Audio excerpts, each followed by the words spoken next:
Ladies and gentlemen, introducing the Wrestle Addict Radio Network. Hey, what's up, you guys? What is going on, everybody? What up, fam? Hey, it's me. What up, Oozes? What's up, guys? This is the Monday Night Delight. Are you looking for a network that brings you all things pro wrestling? Then look no further. Wrestle Addict Radio brings you a varied source of wrestling content. What's going on, guys? This is Willie T. My name is Mr. Fretz. This is your resident Smart Slayer. Search for Wrestle Addict Radio on all major podcast platforms and be sure to hit that subscribe button so you never miss an episode. Buzz, guys. My name is Kate Murphy of the Kings of the Ring podcast, and you are listening. And you're listening. And you're listening. And you are listening. And you are listening. Get ready for a war, because you're listening. Come join the war each and every week as we fight to keep wrestling real. What's up, everybody? This is King Ricky Rose, and you are listening to Wrestle Addict Radio. Hey everyone, it's the Princess of Pro Wrestling, SoCal Val. You are listening to the Game Changer Podcast. Sending lots of love from California. Mwah. If you smell what the Rock is cooking.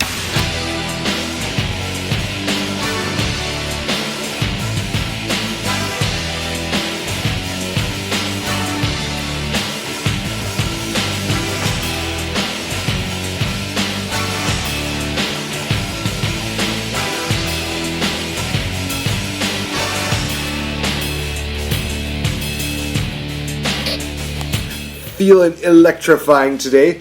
Might just beat a 2K tower with this man. Welcome to the Game Changer Podcast, ladies and gentlemen, a part of Wrestle Addict Radio. And on the road to the end of the year, we're getting closer, you guys, to the final spectrum, to the final deals. And honestly, guys, we got some big plans for December, so definitely tune in. We'll make the big announcement next week as to what we have in mind for the Game Changer Podcast. But before we get into anything here, of course, I am NateFNGreat, the sole proprietor and one of the guys who is in Wisconsin keeping wrestling real. And you know who else is keeping wrestling real?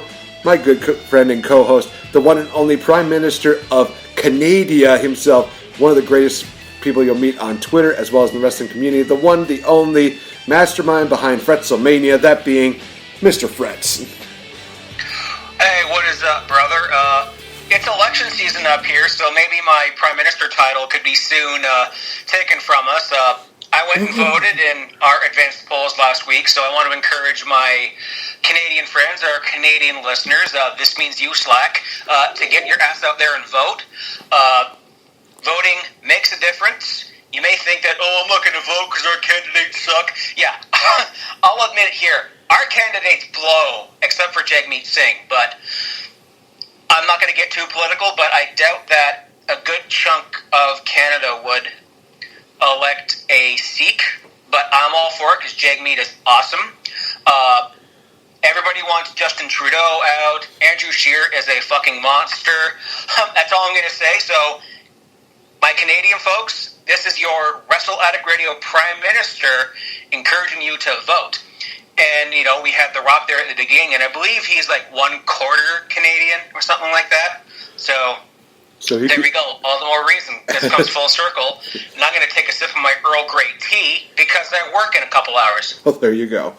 All right, ladies and gentlemen, it's quite an interesting week in professional wrestling. Not as eventful and as controversial as, last week was.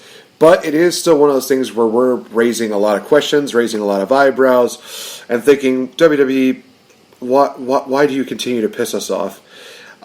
We definitely want to talk about the draft, as well as some of the people that have indeed been drafted. Some that might surprise you, some are just going to be like, of course. And, of course, we got quite a bit to discuss, guys, so let's get right into it. I actually want to start off the podcast with quite possibly one of the greatest loves that we'll ever know, talking about Mike Bennett. He released on Twitter this past week a tweet where he talks about his future with the company. And I actually have the tweet right here, so bear with me and allow me to read the excerpt as well as basically the tweet of what he basically posted on here. So, from Mike Bennett. And I quote, "Today I asked for my release from WWE. I want to thank everyone in the company who has helped me out and who I have shared a locker room with.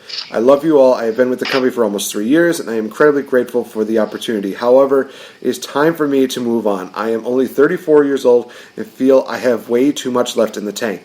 Working 1 day a week is not going to cut it for me. I came to WWE to work, and that opportunity does not exist right now. I resigned with the company back in June because I thought it was best for my family, and maybe for a financial standpoint, it was. I'm going to say this off record. Family, I'm not so sure about that. We'll get into why in just a bit.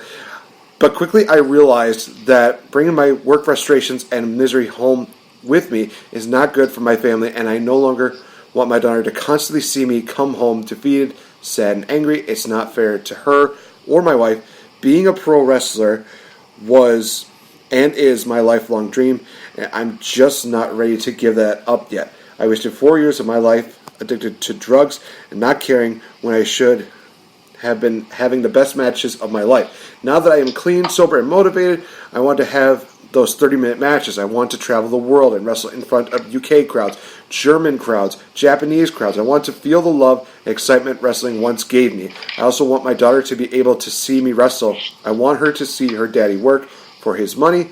I've never been okay with just collecting a paycheck, and I can't in good conscience tell my daughter she has to work her ass off to get ahead in life, then not do it myself. I don't know what the future holds, but for the first time in a long time, I am hopeful and excited. Thank you to everyone who has ever supported me and had my back. I love you. Okay, so where do we begin with this? Okay, so when I saw Mike Bennett in Impact Wrestling, I did not know what to expect. He became, the miracle Mike Bennett, and he did this whole deal with Maria. Him and Maria were honestly one of the best heel duos in all of Impact. I'm definitely going on a limb to say that, but I definitely will fight people on that. Maria was that heel that did get her comeuppance, whether it was against Gail Kim or with Allie. Mike Bennett was the same way. He had a great feud with EC3 going into it. So back at Money in the Bank when he made his debut, which that would be 3 years ago, so that'd be 2016. Wow, geez, that was 17. 17? Wow, that was quite a few years ago. Yeah. Okay. I was elated. I was ecstatic. I was thinking, oh great, we're going to get somebody really amazing in, WWE. We're going to see these two. And honestly, you probably could have booked it so much better. Because what did they do with Mike Bennett? Well, we had a great theme song. Great. Had a good match with Sami Zayn on SmackDown. Okay. Had a rematch with him on Battleground, which he lost. Okay. Kind of sporadically comes on and off again. It's not until about this year we see him feud with Drake Maverick, where he lost. Okay. Then they decide, let's do a nice storyline with Maria and Mike. Okay, let's see if they do something good. Maria's pregnant. Interesting choice. He's not the baby daddy. What? It's Ricochet. It's not Ricochet. It's Rusev. It's not Rusev. Just got to demasculate Mike Bennett on TV. But what? Jerry. That was the only way that could have saved this entire storyline. Otherwise, oh my god, I literally cannot begin to talk so many great things about Mike Bennett. I mean, they did a story on him about his battle against addiction, and you would think that this would actually give him the proper deal where he could be a big time star. I mean, they did this with Roman Reigns when he did his battle with leukemia. When he came back, he was still a prominent role. And I'm not trying to say sicknesses help you get the boost. No, it's literally relatable real life situations that help relate people, your fan base, to everybody else. And then you can build off on that. You can definitely do the whole deal. The whole thing where, the CM Punk Chris Jericho storyline where it looked like, CM Punk was going to be turning into an alcoholic. And turned out that he used that as a ploy to get into Chris Jericho's head.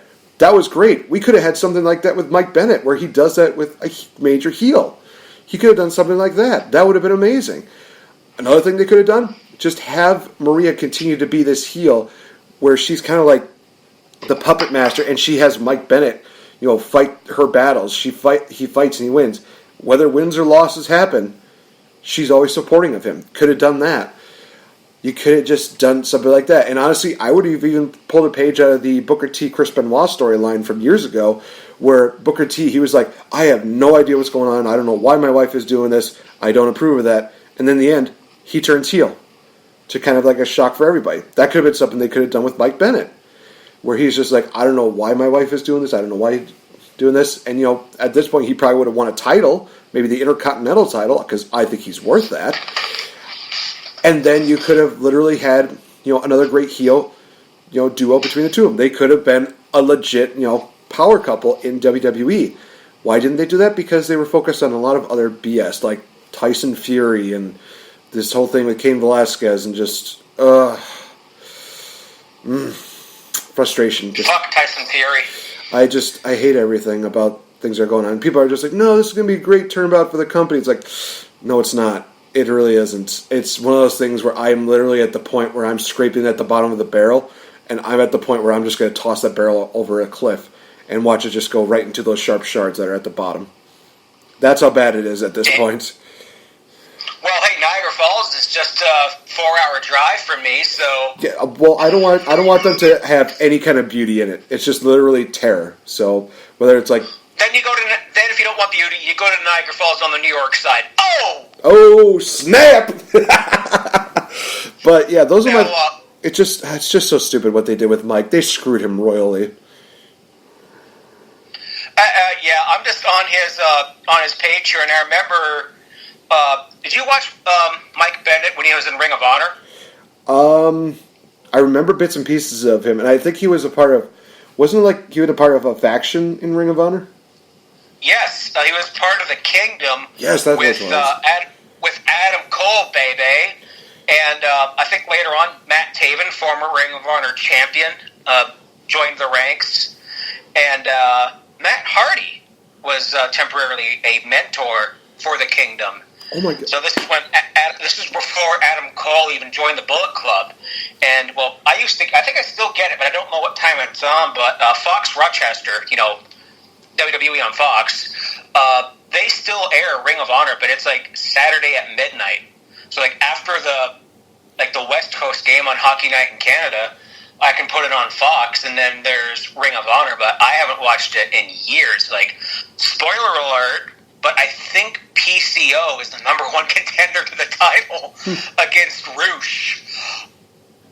Rest in peace in advance, Roosh. But PCO beat his mentor, Marty Scurll, in the semifinals. This was like death before dishonor this past week. I'm going to have to get to it, but I've watched so much, yet so little wrestling this week that I don't know what even happened. But yeah, Mike Bennett, he was having some good matches when he was battling the stuff, and pretty much, I think a few months after he signed his contract with WWE, he was in rehab. And he was in rehab for 6 to 9 months. Maria, they gave birth to their first child at this point in time. And did you see their ride-along yet? There's a new ride-along with Mike and Maria, and I think it had Sarah Logan and the War Raiders. Oh, okay. I know that's out, but I have not got a chance to see that because I've been too busy with a lot of deals going on with personal life, mainly getting new jobs and stuff like that. But it is still one of those things that I do want to try to get more involved with some of the stuff, even if I do decide to end my subscription at the end of the year. WWE, clock is ticking. TikTok. Also, shout out to Killer Cross. You're amazing. This is like you get the MVP clock. I'm coming. And I have to mention NWA Power, Nate. There was a couple of debuts on this show. One, Idol Stevens, FKA Damian Sandow, made an appearance on the show and just talked about how much he likes wrestling again and NWAs and this and that.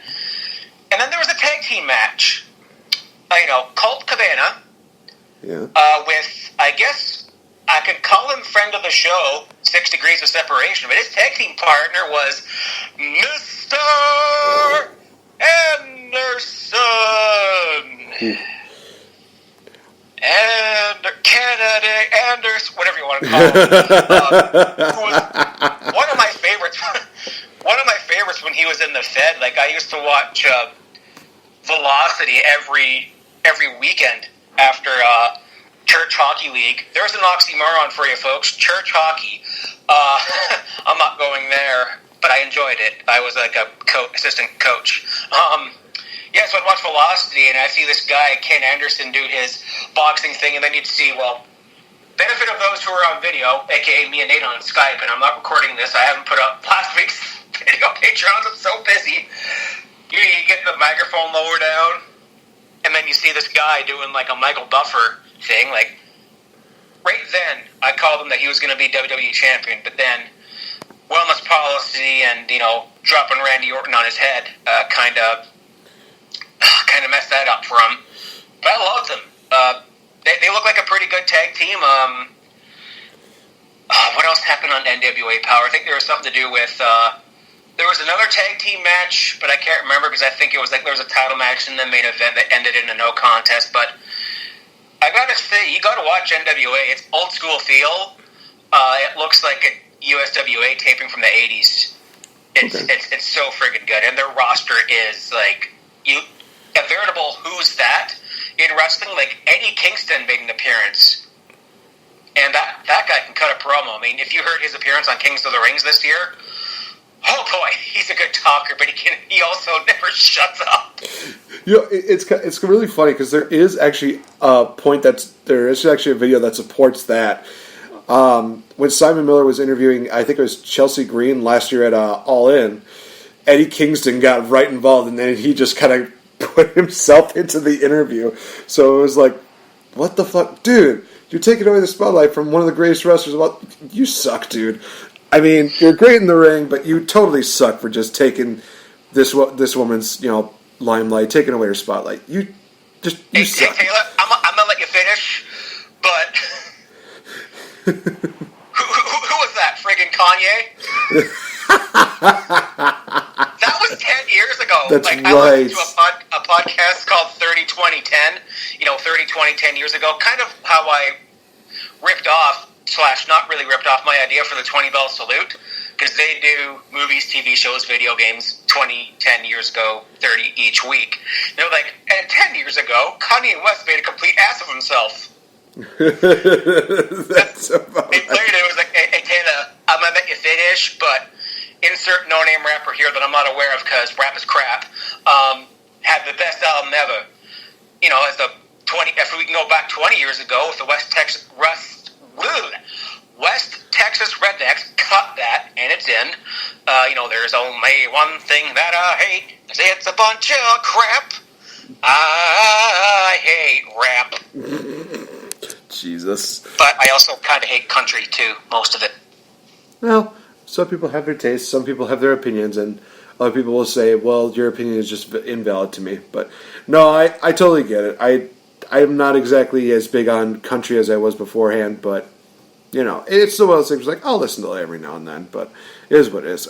We totally got, right off the wagon for that. Let's talk about the recent firing that WWE had. They have canned the guy who literally decided to move closer to them to make this job more serious, and he's no longer with the company, from what I'm understanding. They have axed Eric Bischoff from SmackDown as one of the executive producers, and they replaced him with Bruce Pritchard. Well, I mean, that's... Well, you know. Yeah, you know, he loves you. Check me up, Bruce. Do you want to get your dick harder than it ever has? God dang it. Oh my gosh. Honestly, this was kind of one of those things where I've heard multiple sources about what exactly has gone down with Eric Bischoff. You probably have a more solidified source, so I'm very interested in hearing your perspective. From what I've heard, he was barely a part of meetings. He did Skype meetings. He was mainly in catering. When he was there, not much of his ideas were kind of brought in. It was kind of one of those situations where he got overpowered by Vince, I'm guessing, or just Bruce Pritchard kind of overtook that, kind of oversaw a lot of the deals that were going on. So it seemed like he wasn't really involved too much. And lo and behold, 4 months after this whole entire ordeal happened, he gets fired. I am very disappointed at that because I would not say, I don't think that Bischoff has like all the best ideas, but I think he has definitely better ideas than say, I don't know, a Vince Russo bro. So it's kind of a bit of a shock to hear that, but I don't know. Did you have any solidified sources that have said the exact reason as to why he got fired? I think you covered it. Like from what I saw I just saw it on Twitter and some of the dirt sheets that aren't from Dave Meltzer because you know how reliable he is. Yeah,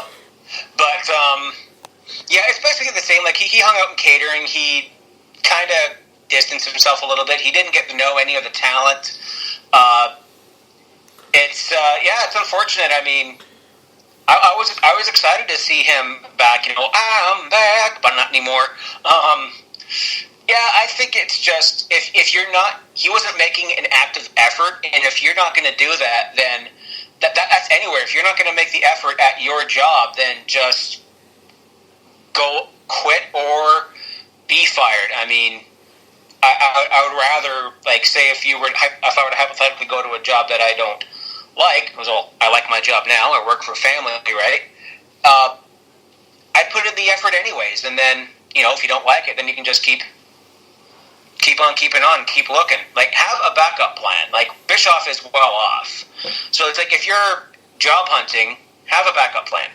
He has it, and then, like, a lot of people were like, a lot of the marks, I hate when people talk about marks, because I don't take marks as an insult. Right. It's just like, you know, Eric Bischoff should appear on AEW. No, he shouldn't. Eric Bischoff should appear on NWA Power Stop. Just stop. He's 60-something years old. He can ride off into the sunset back in Montana and have a nice, happy, retired Blue Chew life. No, you're not wrong about that. Honestly, he probably could come out with like one more, you know, controversial book, and he probably would be set for life after that. For the rest of his, like his rest of his 10, 20 years. Yeah, it creates cash, right? Apparently. That's what I've heard. I mean, I don't know if I quite believe it, but maybe I'll watch some of this thing called wrestling, and we'll see if that's true or not. Okay, I just got back from watching 1997. I totally get it. I totally understand. It is a bummer, and best of luck to Eric Bischoff in his future endeavors. Hopefully, you know, he can do something really good. Maybe he'll work with another company. I doubt we'll see him in, like, you know, big companies like AEW or NWA, or God knows, they'll probably try to hire him back on Impact. No, they won't. They won't. Never mind. They will definitely not. We've already had that regime one time. We're not having it again. He'll be in the Inner Circle. Oh my gosh, him in the Inner Circle. And then half the roster is going to join the Inner Circle, and then they're going to recreate the NWO, and then the Inner Circle is going to turn into the Outer Circle with red and black. With Kevin Nash as a special guest enforcer, but then he'll take one step and tear his quad. And then Scott Hall will come to the side, and we'll get another. We'll call it the half circle, in which, you know, they're literally just like, looks like half a piece of pie on their T-shirts, just because they can. Inner Circle 2020, NWO 2000. Oh God! Hire us! Come on, Cody. Oh my God, that'd be amazing. All right, enough circle puns. Let's get on to some real shit. And when I mean real shit, hold on. Go ahead. No, I was going to say full circle. Just for shits. I mean, this is not one of those things where it is going to be full circle, but then again, maybe it is. Who knows at this point? This is sad. This is just really, really sad. So, of course, a lot of people that have been following know that WWE had a draft the past couple weeks, I guess we could say, because it started on SmackDown and then it ended on Raw. So let me put it to you guys like this: I'm only going to read off anything that is completely different from what you think. Because I'll tell you this right now: you think Becky Lynch is going to SmackDown? Nope, she's staying on Raw. Roman Reigns going to Raw? Nope, staying on SmackDown. OC, are they going to SmackDown? Nope, they're staying on Raw. So I'm only going to talk about the ones that have actually changed, because I don't want to waste so much of my time doing this whole deal where it's like, oh, this person's staying on Raw. We already knew that, because that would just be stupid. Trust me, he's on the list. But one of the major shocks was Bray Wyatt going to SmackDown. Randy Orton will be going to Raw. Sasha Banks will be going to SmackDown. We already knew about Braun Strowman going to SmackDown. Lacey Evans will be going to SmackDown, which was kind of a shock. Kevin Owens is going to Raw. It was a bit of a shock. Lucha House Party is actually getting a change-up. They're going to SmackDown. Also, the Street Profits are staying on Raw. Well, I think a lot of people knew that, but I'm just going to say that just for the sake of argument. They also had like supplemental draft picks for night one. Nothing really too crazy. Drew Gulak is now on SmackDown. That's actually really awesome. Heath Slater's on SmackDown. Sin Cara's on Raw. And Tamina's on SmackDown. Why would you not keep Sin Cara on SmackDown with the rest of the Lucha House Party? That makes no sense to me. Well, he's not a part of Lucha House Party, right? He could be, though. He could be, yeah. But it's like, well, because he wears them. But it's also like, what's his identity? I mean, he wears a mask. What is Lucha House's party identity? They wear a mask. And they also have pinatas. Yeah. Well, Sin Cara, FKA Hunico, with current New Japan star Camacho, who I don't know who he is. He's like one of the Tonga boys, Bad Luck Fale or something like that. But it's like, hey, we wear masks, so should Rey Mysterio be a part of Lucha House Party then? Oh God, please don't. Right? Oh God, man, he would. That would be literally one of those things where it's like, we want to see Dominic versus Rey Mysterio. Please don't have him be like a heel faction with Lucha House Party, because that would just be stupid. Latino World Order. The Latino World Order 2.0. Hey, I'm going to bring up Halloween Havoc 97 when we get to Bad Blood. Spoiler alert, folks. But, yeah, trust there me. it is. Trust me. I think that this is one of those things where it's like, we had two great matches in that month, and Halloween Havoc definitely has one of the best of them. But getting back to this list here, Brock Lesnar going to SmackDown after he won the WWE title. That made sense. Charlotte going to Raw, which was kind of a shock. Andrade going to Raw. Well, okay, that was not much of a shock because, Charlotte going to Raw. Hubby's got to go to Raw too. Can't separate the two. Also, we have to mention the fact that Zelina Vega is going to Raw. So Aleister Black is going to Raw as well. And honestly, I'm okay with that. The Kabuki Warriors are going to Raw. Rusev's coming to Raw because I guess apparently he was on SmackDown even though he was a part of Raw for some reason. Whatever. Sami Zayn was still on Raw. He's going to SmackDown. Humberto Carrillo from 205 Live is coming to Raw. So, interesting. Eric Rowan and Buddy Murphy are coming to Raw. Again, interesting. Okay. Bobby Roode is going to SmackDown. Jinder Mahal's coming to Raw. R-Truth is going to Raw, thus splitting Carmella and R-Truth. That's sad. That is actually kind of sad. That is. Miz is going back to SmackDown. Akira Tozawa is coming to Raw. King Corbin is going to SmackDown. Shelton Benjamin is going to Raw. And then we have Liv Morgan coming back to Raw, which was kind of an interesting deal. Cesaro goes to SmackDown. See, Dana Brooke goes to SmackDown. Drake Maverick is going to SmackDown. Although he does have literally the funniest tweet of the week. I think this is tweet of the week for me. Was him just saying, I'm a free agent. And then he reads and tweets himself, I'm no longer a free agent. Just... his ride-along was good, too. The one with Mike Bennett had Mike and Maria had EC3, Braun Strowman, and Drake Maverick. Oh, my God. So funny. It's amazing. Like, Braun and EC3 are just bullying the crap out of him. It's like, hey, you're not sitting in the front seat. Like, no, I always sit in the back, Braun. Then Braun just grabs him and just tosses him in the back, and then, here, hold my bags. Just puts all this luggage on him, so he's just trapped in all this luggage. Just being a dick. Oh my God! I want Drake Maverick and Braun Strowman to be a thing now. Oh, they're on SmackDown. Perfect. Have Drake Maverick be his like manager that literally just gets pushed around.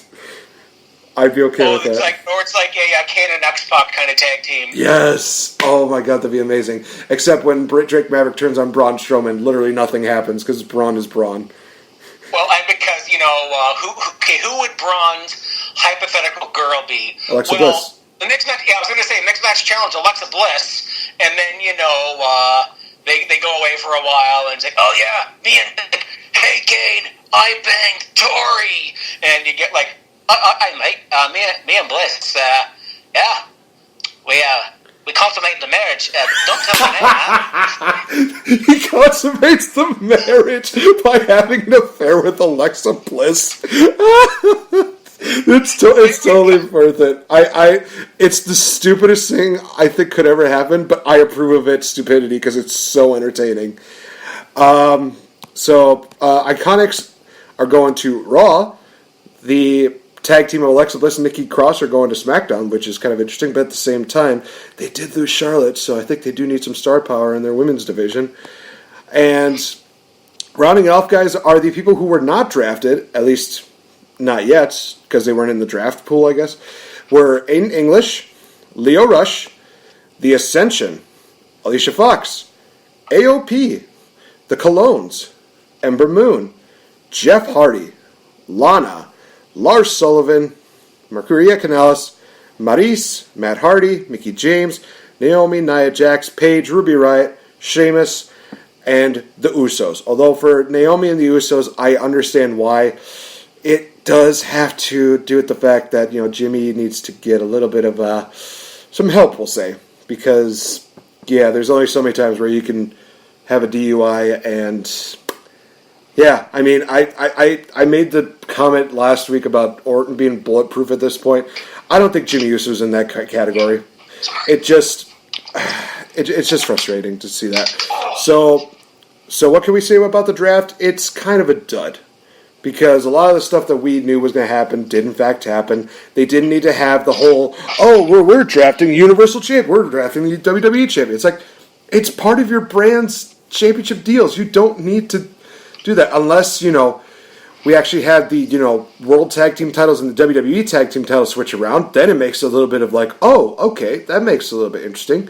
But you had the titles literally called the Raw Tag Team titles and the SmackDown Tag Team titles. There's no reason to build up for that kind of stupid, just that kind of stupidity. Draft was a dud. Was probably the worst draft that was ever made. Honestly, the first one was great because nobody knew where they were going. A lot of the ones that happened after that were pretty good because of the fact that you still kind of, like, oh, well, where's this? The 2016 version, I would say, was honestly entertaining, especially when we get to the point where one pick was made by Stephanie McMahon, and Shane McMahon just throws his cards in the air like, you know what? F this. This is stupid. It's literally that funny. I get what they were trying to do. They were trying to build up and try to establish that, hey, the whole deal with the draft is going to be a big deal. No, you're not going to see these stars fighting against each other, which, honestly enough, yes, we are. We're getting Fiend versus Seth Rollins again at Crown Jewel. Why? They're on different brands now. Because we got to finish up their deal. You don't. You literally don't. You don't have to finish this whole entire stupidity deal. Just nip it in the butt, kill it off, let Bray Wyatt do something better with his career. Because Seth Rollins is not that thing. I have some theories about that. Okay. But yeah, the whole draft itself, I hated when they brought in, the friggin' NFL commentators and, the Fox people and that fucking Cletus the Magic football robot guy. I don't watch that much football, but when I do, I'm a fan of the Kansas City Chiefs. So Howie Long, I liked Howie Long because he's a Chiefs legend. And I love these guys, and him and Terry Bradshaw were like, yeah, I like these guys. And, half of them are dead or retired. They're big fans of San Martino, Hogan, Dusty, Flair. I like that because they're technically should be part of your wrestling Mount Rushmore. But as I've said last night, if people like Ed Strangler Lewis, Toots Mont, Lou Thez, and Carl Gotch aren't on that Mount Rushmore, you're doing it wrong. So you got to go even further back if you want true legends in this industry. But the whole draft room, and it's they go, they draft one guy, or Shane throwing his stuff in the air when they fail to draft this guy. But the Fiend, well, let's talk about that Raw ending. I'm be very, very quiet. I'm going Fiend hunting. Wabbit season, Fiend season, Duck season. A lot of people are really shitting on this, and it's Bray Wyatt got buried. Bray Wyatt's over. The Firefly. No. I have to give. For once, I'm going to have to give Slack some credit and some love here, because we rag on the, we say fuck slut, but we rag on the guy, but we actually kind of like him. Anyways, it's like, he's just like, well, no, it's not buried. It's, the Fiend has been released. Bray Wyatt himself, he has no control anymore. Like, Seth doesn't know what he's done, kind of thing, right? The Firefly Funhouse got burnt down again. Like, Bray Wyatt has terrible luck with arson, unfortunately. He's just like, I'm just getting on my, this was in the Rant with Ant chat I brought up, but it was just like, this was fantastic storytelling with Bray Wyatt saying, I saw you, Seth, I see you. He saw the darkness in Seth, and, Seth's inner dark side seeping in. You saw the look on Bray's face, like, why are you doing this to me? Like, so sad, so, like, big puppy dog eyes, mopey face, and then he kind of stared at him pissed offedly as the Fiend was trying to make his way in. This is that the look on his face is just a dual personality, a disturbed man trying to find peace in his safe space. The Firefly Funhouse is, Bray Wyatt's safe space from the Fiend, from the other side of his Jekyll and Hyde personality. So now that the Fiend has full control, Seth may have, quote-unquote, let him in, but now he let him out. And I think there's going to be, like, another trade. Like, Kevin Owens was having a piss and moan about being drafted to Raw, which, why? You're given an opportunity somewhere, KO. I know you're playing a gimmick, but seriously, dude. Come on. Well, hold on. Let me pause just for a minute before you continue on.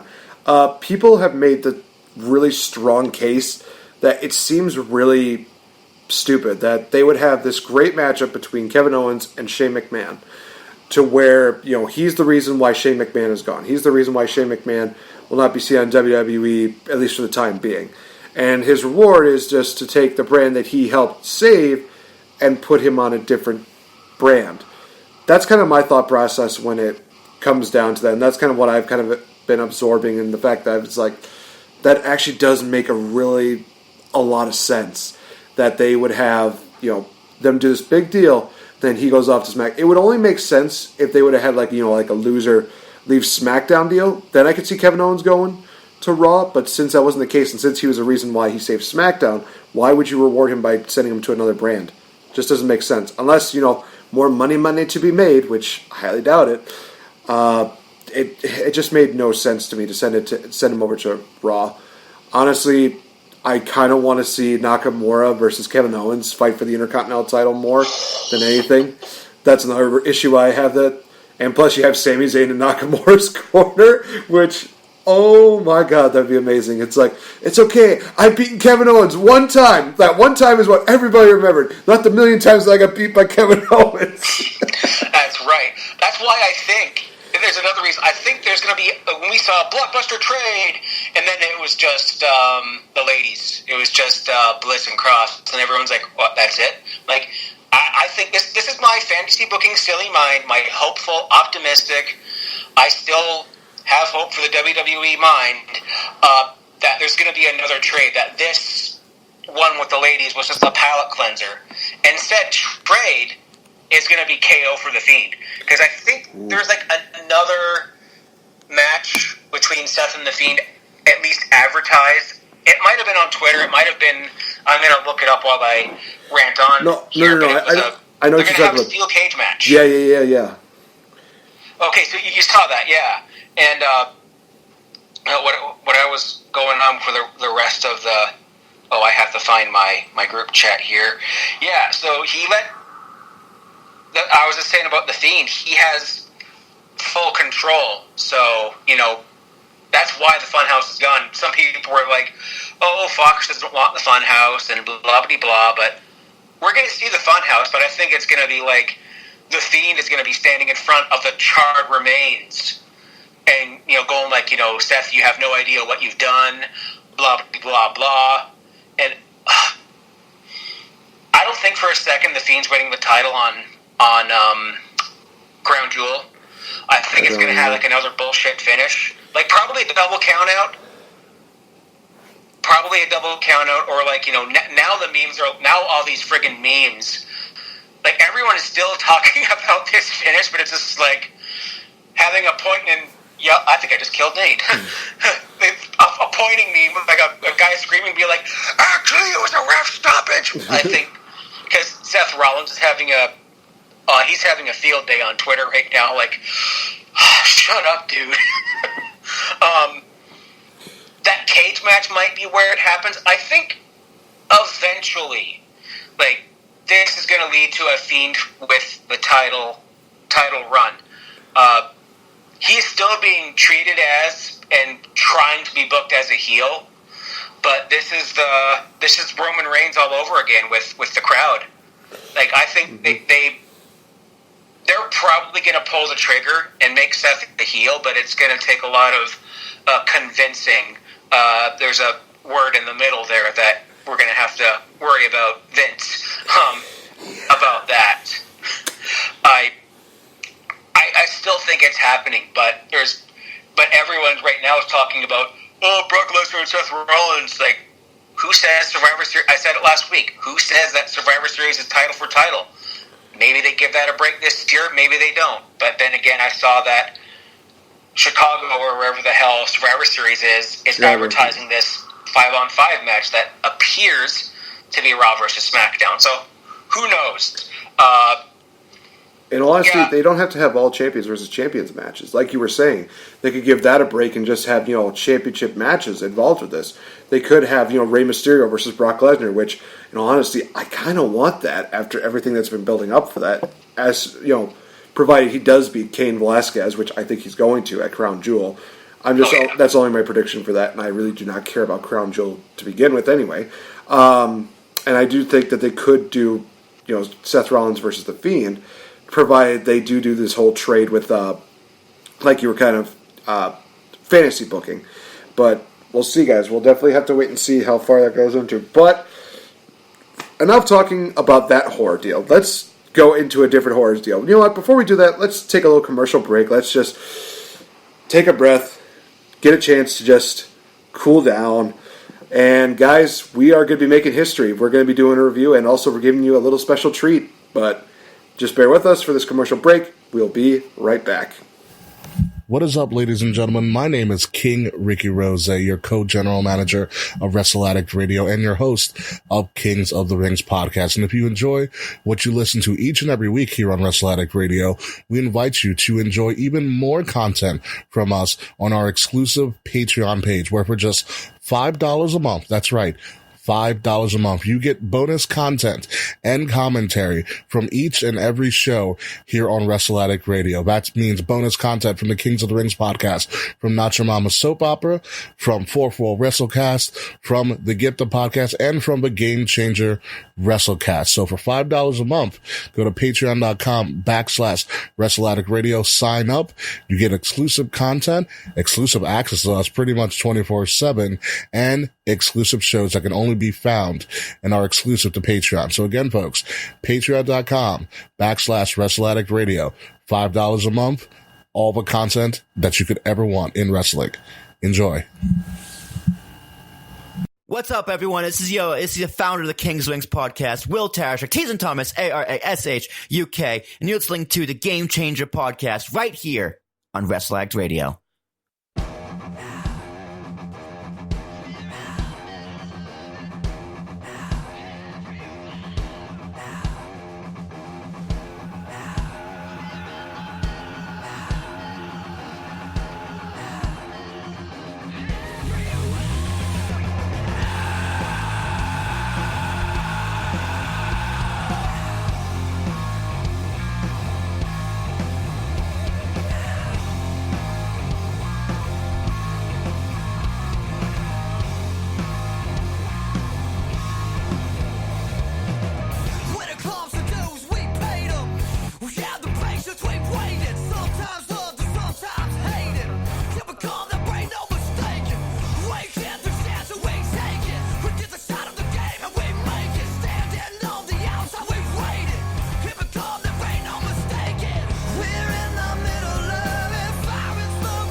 You know, we certainly are indeed in the middle of it. It being the Wednesday Night Wars between AEW and NXT.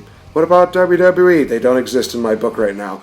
Welcome back to the Game Changer Podcast, guys, a part of Wrestle Addict Radio. And of course, we gotta give a shout out to these guys. They are absolutely awesome. Be sure to check out not only us, but also on Wrestle Addict Radio at Addict_Wrestle. We have the Kings of the Rings podcast, the Nacho Mama Soap Opera podcast, the Gifted podcast, as well as the Fourth Wall WrestleCast. You have so much variety when you go on to Wrestle Addict Radio. It is almost to the point of unfair, to be honest. So definitely check those guys out. Give them likes, give them follows. Be sure to listen onto their shows.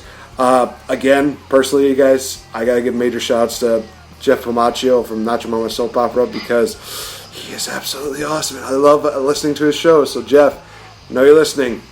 More support. Love you, brother. Song of the year. Do yes. it. Wrestle Hub. Oh, jeez. If we don't win Podcast of the Year, Jeff Pomaccio definitely does deserve it.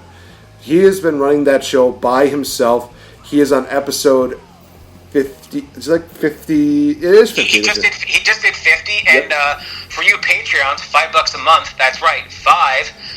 Big E Langston or King Kong Bundy reference here. Wrestle Talk Radio Patreon. He just re-released his pilot. No, I am a little behind on most of my podcasts because I keep finding new ones. Like last week, I talked about the Ruthless Aggression podcast with Kyle and Levi. I remember there was another Ruthless Aggression podcast from across the pond in the UK. And I'll say, if you like Attitude Era and OSW Review, because those guys are British and Irish respectively, these guys they had me keeled over laughing. Like, I was working last night listening to them talk about, something from like 2002, 2003, and it was funny. So, yeah, all that, what was I going to say? Yeah, so Wrestle Hub, I think I have a pinned tweet there for voting. I think actually opens next week. We found out the nominations and everything like that? Yeah, we'll find out the nominations and all that. Like, I think we'll probably maybe have duo, and then like trio would be like the Kings and the Fourth Wall. You know, although the Fourth Wall has been without Smarky for a little while. Shout out to Smarky. He's in his busy season. He's in his busy season right now, but he said he'll be back at it in a couple of weeks. So I can't wait to hear Bones just shit on Smarky and kind of give Doc Haas a bit of a break. JC Bones is the man. Shout out to JC Bones. But yeah, let's talk a little bit about AEW and NXT before we get into what people really love to hear us talk about, and that's classic pay-per-views. I don't know why, but they really like it. We talk about, for AEW, I watched only that last night. I didn't get a chance to watch NXT, but from what my co-host had told me, NXT sounded like it was a really good show, and I did miss out on my, on Daddy Blackheart coming back in his in-ring return. I did miss that, but what? I'm so sorry, but I have to say, now that you said Daddy, the crowd chanted Daddy Ciampa. Yes! I love it. Oh my God, Ciampa's the greatest thing in NXT. Keep him on NXT forever. What about putting him up to main roster? I don't care about. I don't want him on. No, don't. No WWE Championship run. No Universal title run. I just want him to hold Goldie forever until he cannot wrestle anymore. Which hopefully that's going to be for another few more years. But AEW, we had some great matches. We had Lucha Bros as well as the SCU advanced in the tag team tournament in some really great matches. The Lucha Bros actually attacked Christopher Daniels and Frankie Kazarian before the match even started. So Daniels was out of the running during the matchup. So Scorpio Sky took his spot.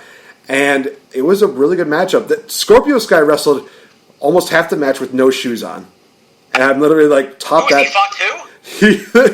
He still had socks on. That's at least he's Rusev with socks. Riddle? Oh my gosh. They put on some really great tag team matches involved in that. That match between Moxley, Pac, Hangman, and Omega was great.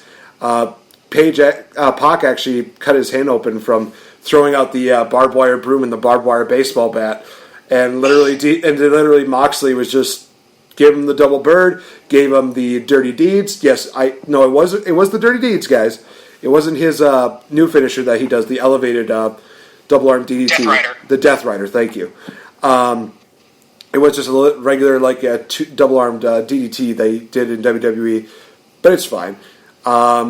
We had a great women's title matchup between Rio and Britt Baker, and so many people were complaining, but she's so small, she should not be winning. It's like, she's smart. She was able to reverse Britt Baker's submission maneuver to pick up the victory. She's smart. She deserves this title. And Britt Baker, she's going to be the champion eventually, just not right now. And I'm okay with that. I literally said on Twitter last night that, last night from when we were recording this, that Britt Baker I thought was going to be the face of the women's division, and in my opinion, she still is. But just because you're the face of the division doesn't mean that you need the title. You just work on helping getting other people over while also keeping your stuff at a pretty good stock.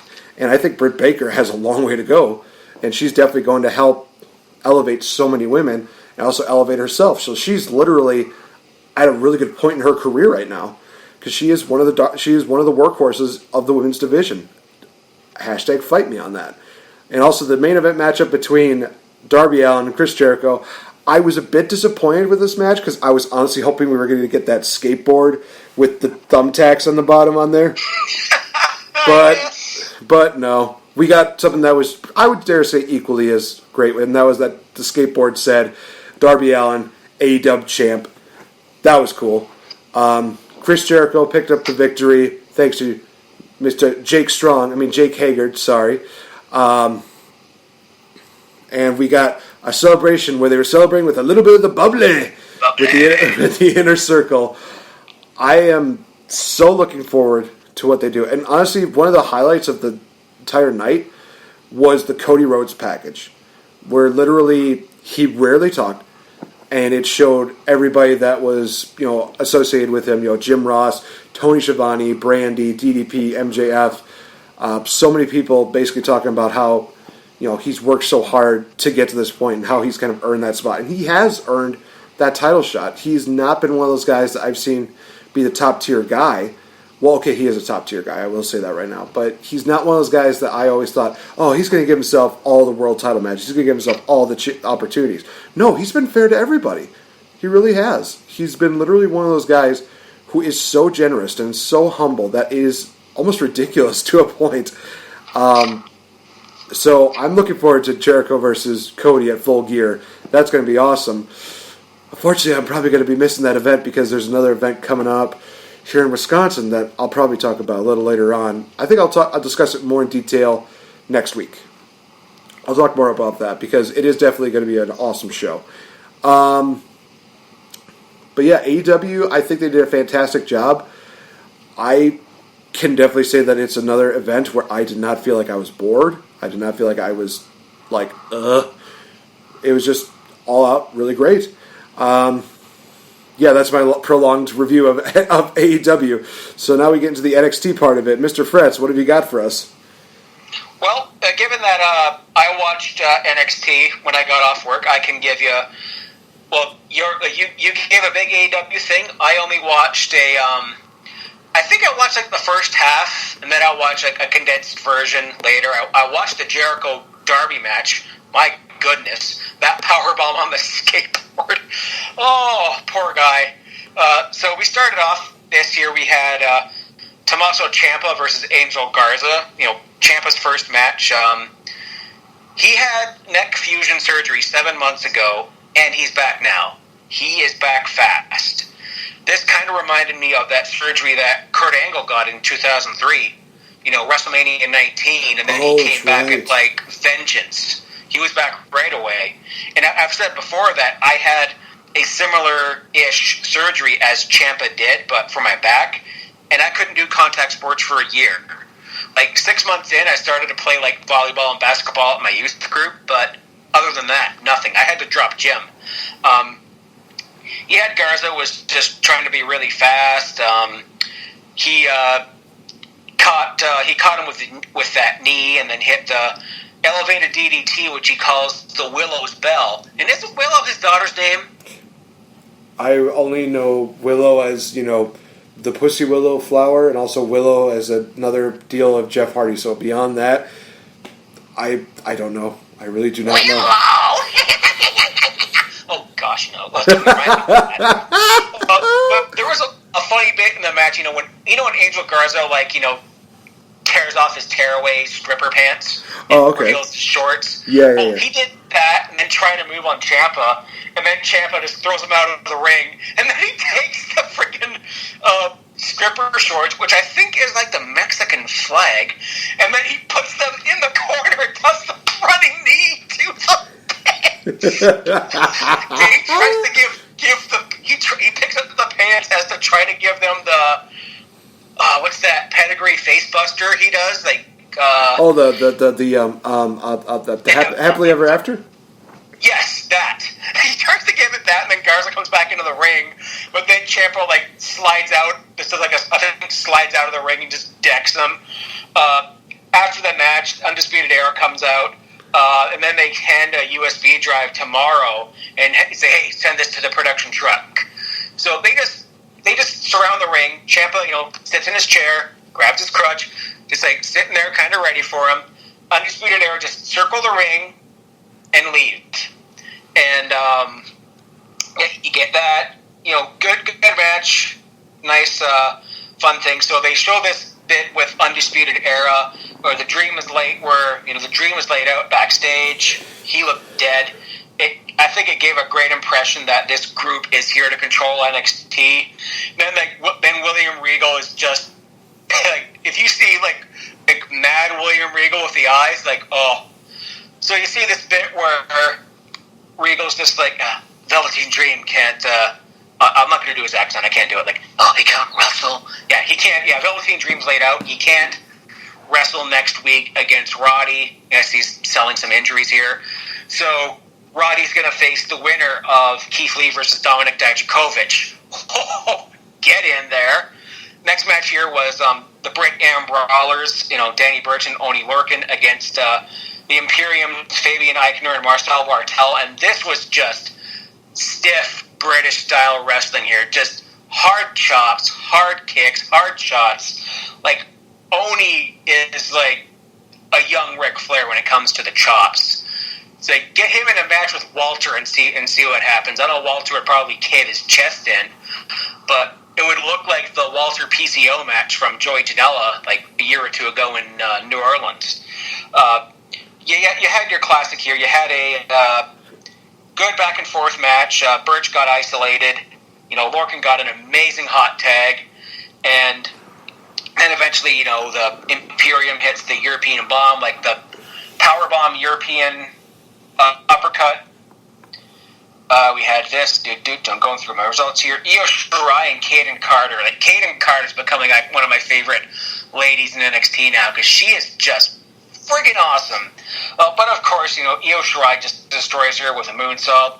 Shirai gets on the microphone and says, Shayna's mine, the title's mine. Out comes Rhea Ripley and says, oh, you're gonna have to go through me, kind of thing. Don't ever say don't ever let my name come out of your lips again. She's so imposing and so intimidating. Ripley there, she's the future of the WWE's women's division. I think she'll be women's champion by WrestleMania 40. She is something else. But we had the number one contender match, Keith Lee and Dijakovic, the rubber match. Once again, so you had Regal. Yeah, you're going to face the winner of this match.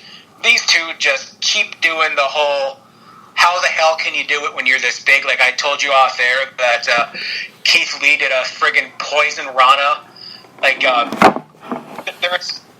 And Nate just died. I apparently didn't. I just killed. Oh my God, you killed Nate! Oh, I have to comment. Kenny Omega. There was a part in the Kenny Omega match where they chanted, "You killed Kenny." Awesome AEW. I think a friend of the show, Scott Rand, was there from Philly. Shut up, Scott. Not go Flyers, but you know what? Whatever. We had just doing moves that you think guys this big shouldn't be able to do. Like Dijakovic was selling this arm injury, right? And Keith Lee does a frog splash onto the injured arm of Dijak, and Keith Lee goes for like a big ass moonsault or something here. Keith Lee just goes for this moonsault. That then Dijak's going to try and get him, knocks him out in the corner. He was going to go for that burning hammer move that Dijak does for a finisher, but he kept selling his arm. He couldn't lift the big man, so he lifted him up on his shoulders in the electric chair, and that's the spot where Keith Lee hit the Poison Rana, and Keith Lee hit the Spirit Bomb, like the sit-out last ride. Dijak slides up to the ring. I think Keith Lee was going to go for that Fisherman's Jackhammer, Power Slam, whatever move he does. Out comes Roddy Strong, lays them both up with a belt, and Regal's just like, he's just like, very clever, you little wank. Well, he didn't say these words, but he's just like, very clever, you little wanker. You're defending the title against both of them in a triple threat next week. Roddy, Dijak, Lee, triple threat. Let's effing go. Matt Riddle wrestled Bronson Reed next. Just your typical awesome Matt Riddle match. Bro to sleep and a final flash. And Bro Derek, what the hell kind of name is that for a finisher? That's that reverse Styles Clash, tombstone-y kind of move that he does. Okay. So yeah, he hit the Bro Derek, which is impressive because Bronson Reed's he's a big boy. He's like Keith Lee sized.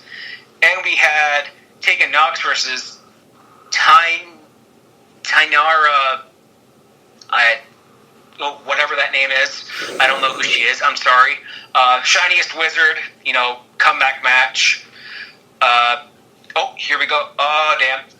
I just lost it. But it was Killian Dane going up against... who was that guy he laid out last week after Trevor Lee squashed him?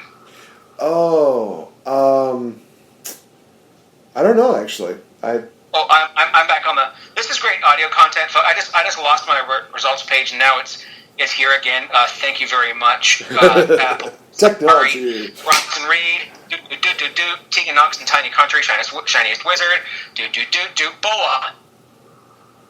Yeah, and he did a modified camel clutch kind of move after a bunch of Vader bombs. So the Beast of Belfast here has a new submission move. So good on him for that. And the main event, Pete Dunne versus Damian Priest. Holy crap! This had big time kind of HBK versus Diesel vibes. But except that the big man actually had talent. So we had the Bruiserweight was just trying to get all the joint manipulation spots in there. There was a Cyclone Kick set up a Frankensteiner, a South of Heaven for a near fall, whatever that move is. I'm just reading the results page. They do a bunch of stuff like a moonsault to the outside, which was just amazing. The referee, the female referee, what's her name in NXT? The female referee there. I know this because I've gotten so many likes from her. Like Jessica something? Jessica Carr. Jessica Carr, okay. Yeah, Jessica Carr, they're in the corner, and then she's trying to get in between them to kind of break them apart. But then Priest kicks Dunne in the nuts and then hits the Reckoning for the win. Wow. So they had a wicked match. This is a feud I'd love to see go on. Keith Lee and Dijak, they're going to main event a takeover within the next 2 years. Oh boy, I believe that. Yeah, that was a hell of a show. I only cut highlight packs and bits and bops of AEW. I might get to watch that tonight, maybe tomorrow night after work. But it's the Wednesday Night War. Except it's not really a war. Another top notch Wednesday night. Sweet. All right, guys. So now we get into the fun part that I think a lot of people love. It's going to be the return of the Great Fretz Connection. We're reviewing Bad Blood 1997. Nope, technically it's actually In Your House Bad Blood. So I gotta make sure that I get that right. Took place in good old St. Louis, Missouri, in the Kiel Center. This was something that was kind of an interesting name for an arena, but it is what it is.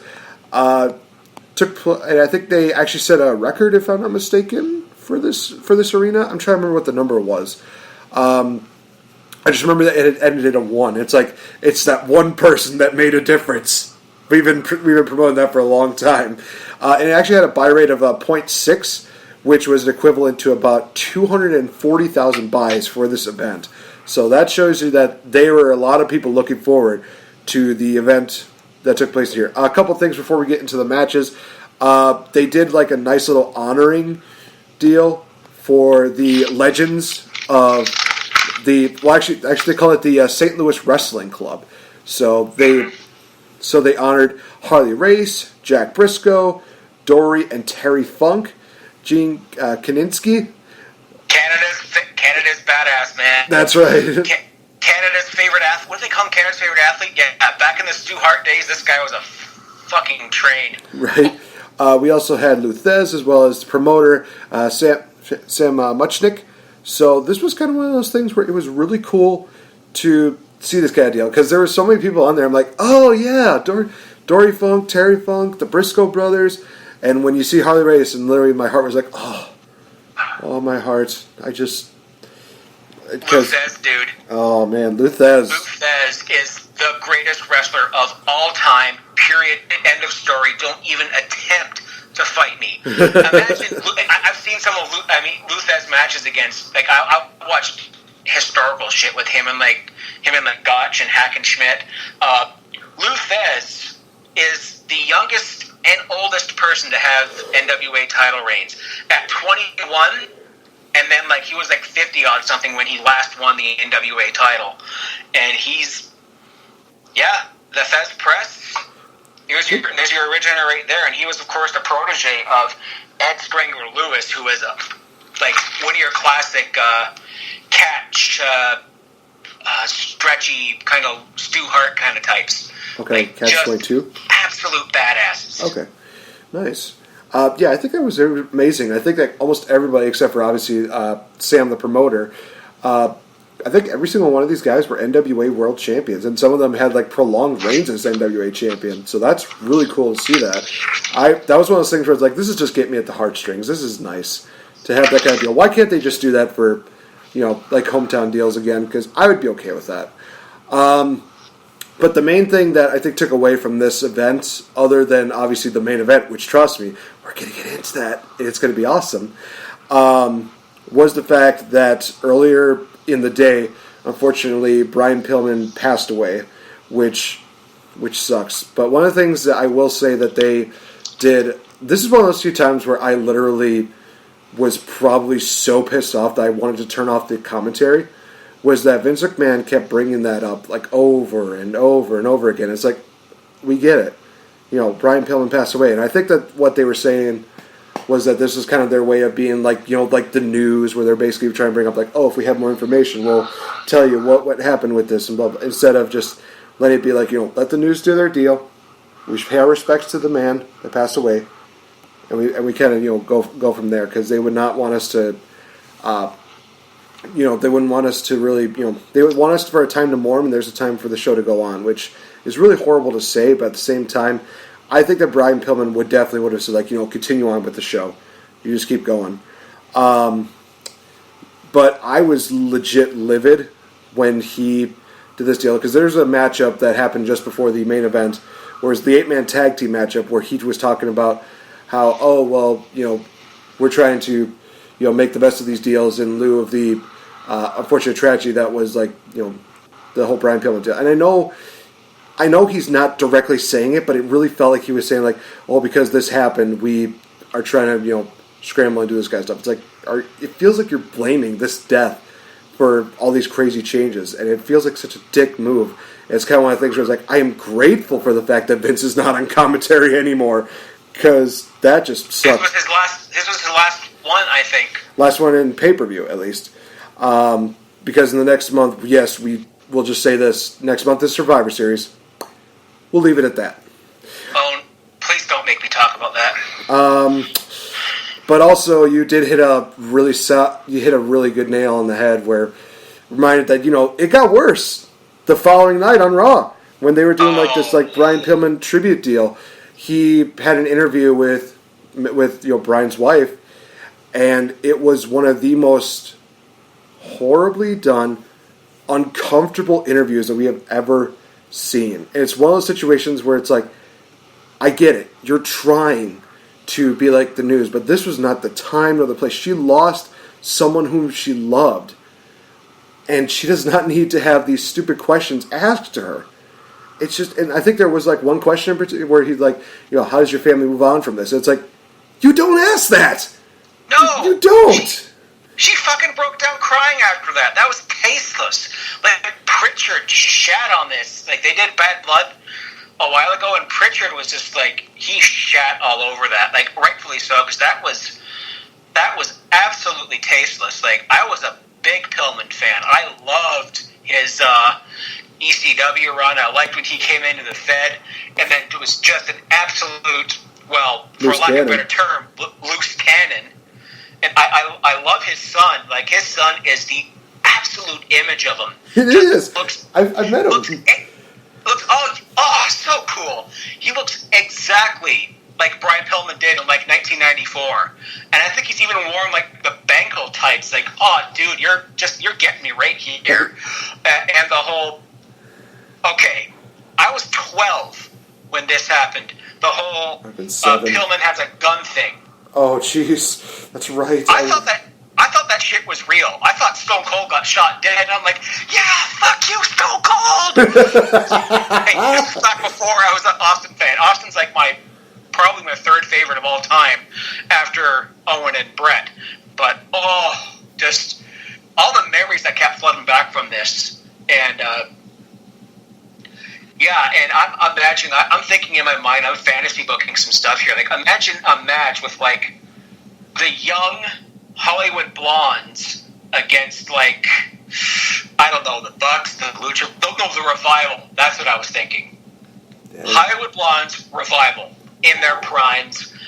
I just think in my mind would just be an amazing time machine, alternate universe, technical masterpiece of a match. Throw in the Brainbusters in there. They get the Brainbusters versus the Revival on at it. But, yeah, Pillman, he had, a really bad motorcycle accident, I think, 95, 96. He had his ankle fused. If you watch his match at SummerSlam 97, he could barely move. And then he had, another one, I think, at Unforgiven, where if he lost, which he did, he had to wear a dress. Oh, but he embraced it. He nailed it. And he Perry Saturn that. And if you know what I'm talking about, there was a Perry Saturn thing where he had to wear a dress. But then he turned into a big goth deal where Saturn would wear the friggin' leather collar, and then it looked like an S&M dress. It was weird. But it's kind of it was kind of like the Goldust and Luna deal. Not as sick and twisted, which we might have to get to for future retro reviews. But no, there was. The thing with this was Pillman had Terry Runnels as a, I don't want to say this word, but slave, not slave. He had her as property. I also hate that. Damn it. This is the 90s. I can't think of a PC term to think about this, but you know what I mean. He had her for 30 days, and Bad Blood was when the 30 days was up, and he was supposed to wrestle Mick Foley. Dude, love, yeah. And just so trapped. He was young. He was my age. He's 30. I'm 35, and I think Pillman was just about my age when he died. It was, and you can tell. We'll get into the match here after some way back stuff, but. You can just look at Owen Hart's face during his match. He was distraught. You could tell he was just so upset. Definitely. But yeah, you mentioned the Wayback Machine. I know we usually do this for these kind of shows. So this would be October 97. What happened during this time in 97, other than the obvious? Well, I was in 8th grade. I was I was finishing off elementary school. I was in peak wrestling obsession. This was my cousin Johnny. Hey, John. given me the results of all the shows because he always used to go to the bar and watch every pay-per-view. I have here Halloween. I want to talk about Halloween Havoc 97 because we just talked about 98 and how much of a train wreck that was. So we had Yuji Nagata defeating Ultimo Dragon by submission. Awesome match. Chris Jericho defeating Gato, New Japan guy, by submission. Rey Mysterio Jr. defeating Eddie Guerrero for the Cruiserweight title in a title versus mask match. Yes, it's that Halloween Havoc match with these two. Oh my God, watch it. Alex Wright with Deborah defeated Steve McMichael because Alex Wright was with Deborah for some reason.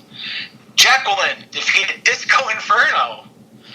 Kurt Hennig defeated Ric Flair by DQ to retain the United States title. Lex Luger defeated Scott Hall with Larry Zbyszko as the special guest referee. So we're getting Larry Zbyszko versus Scott Hall at Starrcade. That might be a show to look at. Oh no. Randy Savage defeats DDP in a Las Vegas sudden death match. And Roddy Piper defeated Hollywood Hogan by submission in a steel cage match. Now, that's a hell of a show. It is. Movies. We had The Devil's Advocate, I Know What You Did Last Summer, and Boogie Nights. Video games. Here's one that comes full circle. The first Grand Theft Auto for PC. Like your old school top-down cartoony shooter, which was like this was like the hush-hush, don't tell your mom and dad about this game on the PC. Yeah. Like, I'd go to my neighbor's house and play it. Okay. We're like, holy crap, I could rob a car, I could drive a tank and kill all these people. But then I just only do it in video games, and because video games cause violence, right, Donald? Mortal Kombat 4, Star Wars Jedi Knight Dark Forces, I think 2 or 4 or something like that. So that's all I had for the way back. It was just a very quick trip. I actually forgot about it until a couple of nights ago. And I was confused because the theme song to Bad Blood was Steve Blackman's music. Huh. Well, maybe, I don't know. I'm not going to defend it. There's so many things I've defended WWE for. This is one of the things where it's like, it's 97, whatever. I watched literally a Shazam 1974 series, which was like really bad acting, PSA, kind of Captain Marvel deal. Which, no, not Captain Marvel, the one that we had this year, but Captain Marvel when it was part of the DC universe. So it's a completely different character. It is, but I still feel like I had to clarify. Yep. So yeah, let's start going into this. We only had 7 matches for this, so this is going to be probably a pretty quick review, at least for the 6 matches. But trust me, when we go to the 7th match, it's a watch-along, folks. It's a watch-along. Spoiler alert! All right, so first matchup on the card was a handicap match. We had the Nation of Domination, D'Lo Brown, Kam Mustafa, and Rocky Maivia versus the Legion of Doom, Animal, and Hawk. Now, Ken Shamrock was supposed to be a part of this matchup, but unfortunately due to injuries caused by Farouk, brutal spinebuster that caused him to have internal injuries, that sucks, he was not able to compete in this matchup. But basically, Hawk, he took the microphone, and he was literally like, Dude, we will F you bitches up like no tomorrow. We're ready to go. Let's do this. And we get like a very physical matchup between these two teams. And honestly, it was what a handicap match should be. They had some brief moments where the faces got the advantage. Majority of it was because of the heels. But in all honesty, again, it was really good. In all honesty, I think it was a pretty good matchup to kind of start off the show.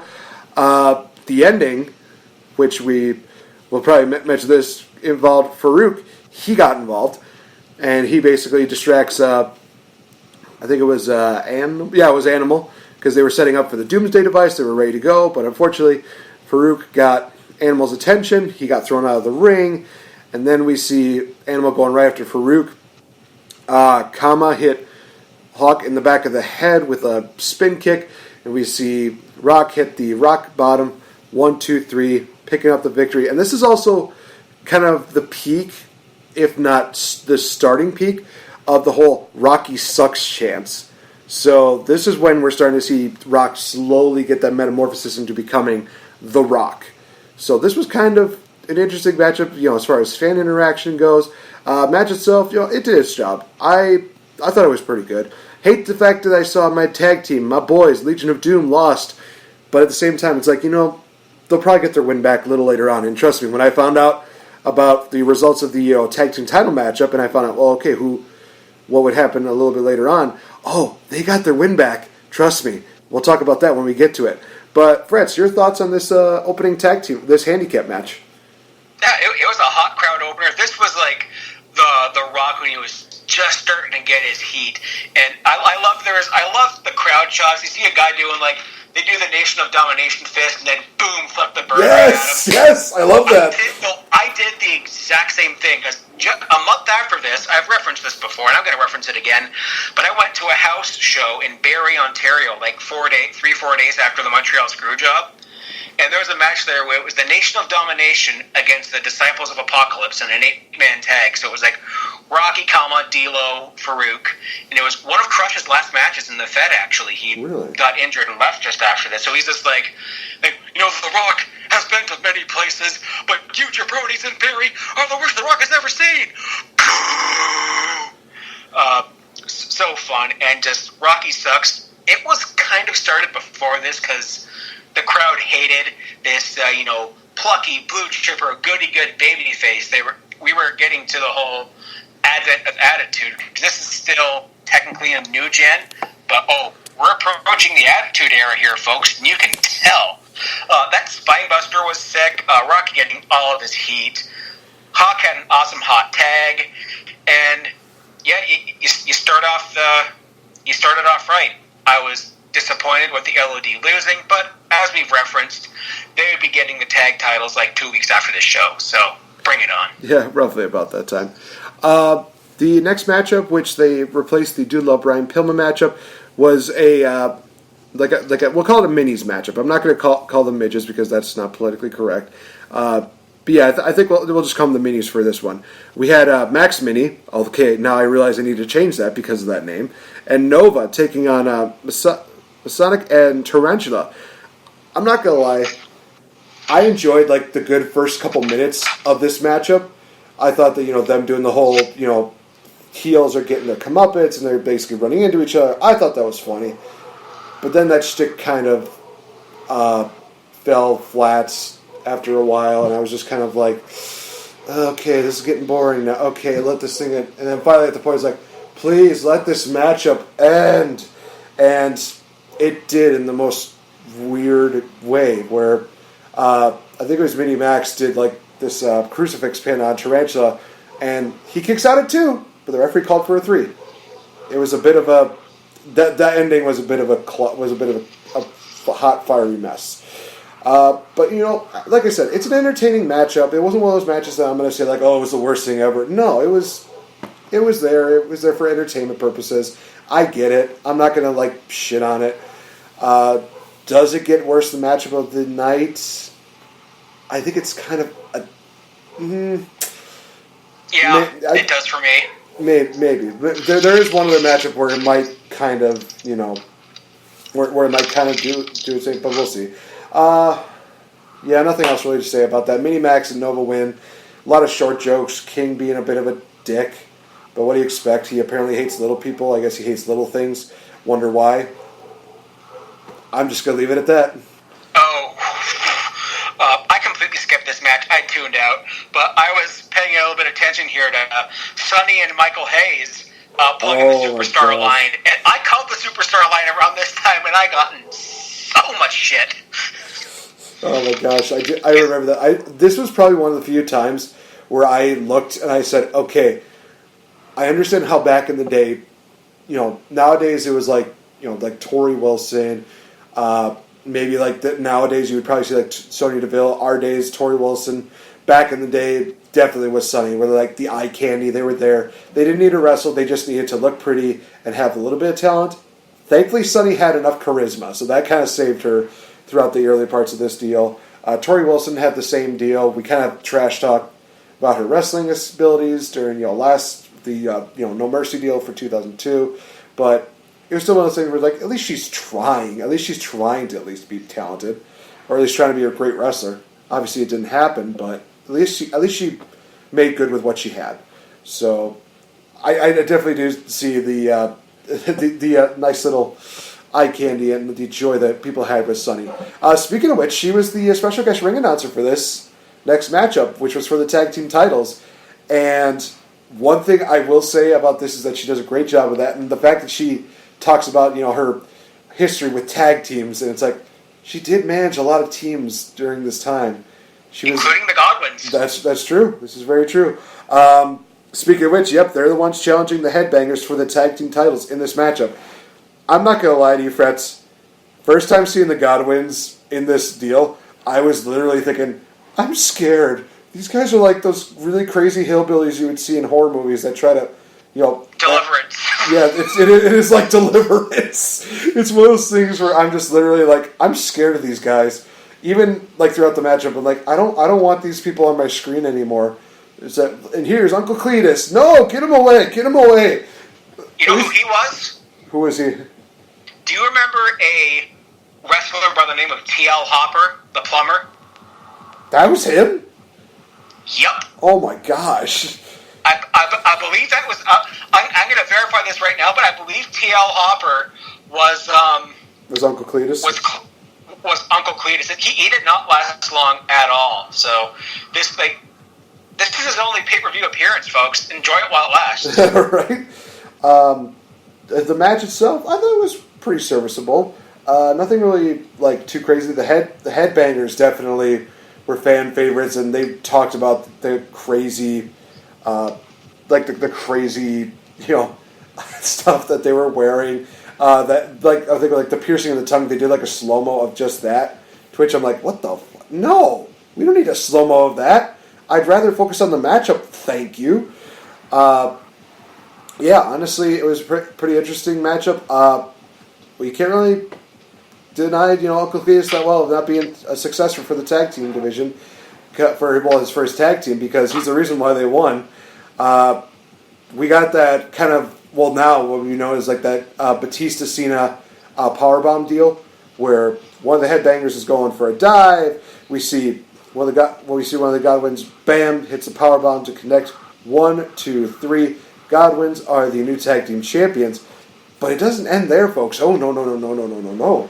They decide, hey, we won. Let's celebrate by beating the crap out of the Headbangers. So they're just beating down on Mosh and Thrasher, and the referee talks to Howard Finkel and lets him know that, hey, if you guys don't get out of the ring, then the results will be reversed, and you'll lose by DQ. And, Headbangers would still be the tag team champions. This, of course, infuriates the Godwins. They go up to Howard Finkel, who made the announcement, and here's Tim White. They're like, I made the call. Don't be focused on Howie. Focus on me. I made the call. And I was like, wow, Tim White, he's standing up for an official. You brave man. Tim White is the bravest referee of all time. I'm calling that right now. I mean, Earl Hebner, love what you do, but Tim White has kind of got you beat on that one. Yeah, look at Judgment Day 2002 if you want to know that. Yeah, once I saw Sunny, I'm just like, oh, hi puberty, how are you?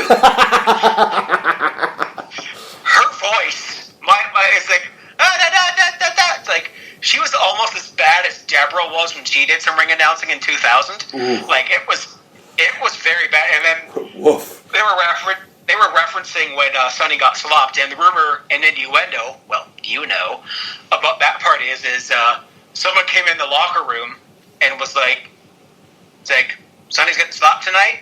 Just puts the bucket in the middle of the room. My hands are clean. So wrestlers, well, you probably can imagine what ended up in that bucket.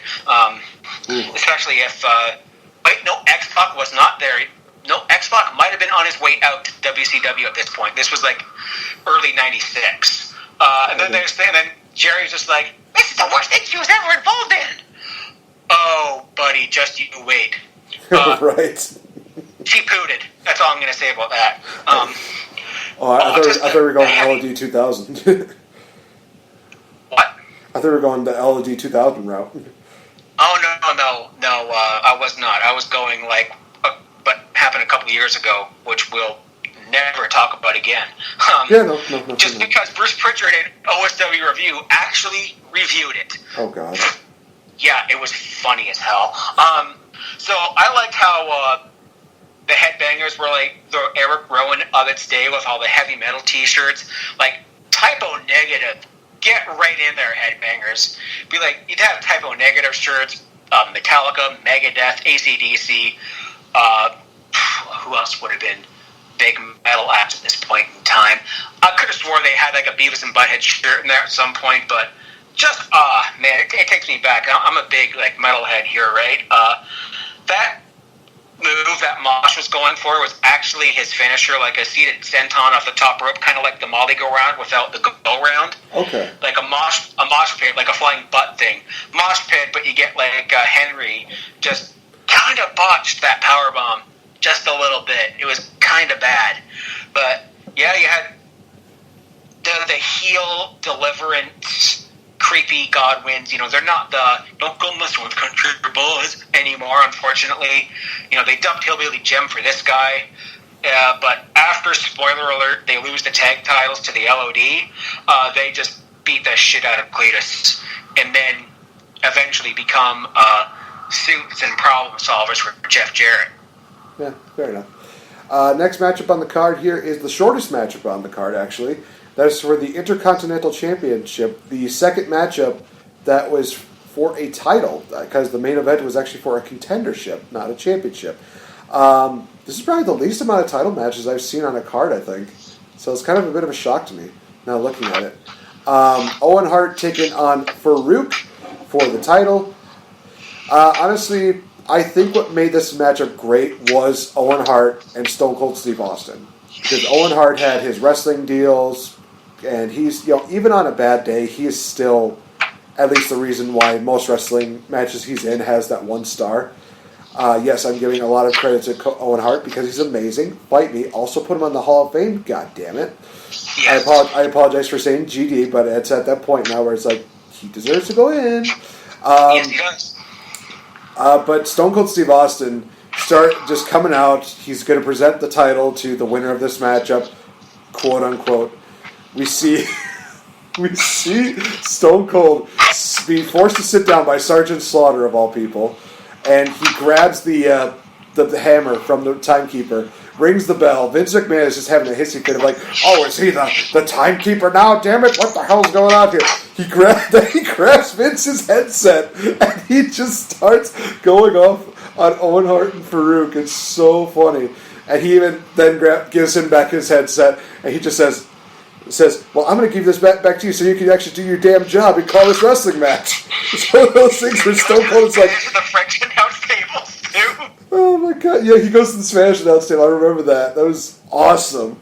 He just grabs, like, Carlos Cabrera's headset, just starts going off. I would have loved if he would have just done, like, some deal where he's like, yeah, hola, amigos, how you doing? How would you like a beer? Some shit. And like, adios, you sons of bitches. Just throws them the headset off. If he would have done that, that would have been... But then he'll go to the French announce table and be like, tabarnak, Carlis, I'm not going to translate that, folks. If you're from Ontario, you know Quebecois swear words. I legit would have loved it if he would have like, oh yeah, I know a little French to you. Screw you. Pardon my French.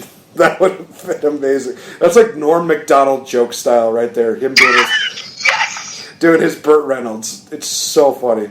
But the matchup itself wasn't like the greatest, but it's again because of Owen Hart that at least it's passable. Stone Cold Steve Austin would hit Farouk with the title belt unbeknownst to the ref because Jim the Anvil Neidhart got involved. Then Owen Hart just flops on over to Farouk like nothing. 1, 2, 3. Owen Hart wins the Intercontinental title. The matchup ends, and Stone Cold Steve Austin just chucks the IC belt into the ring for Jim to just pick up and just give it to Owen Hart.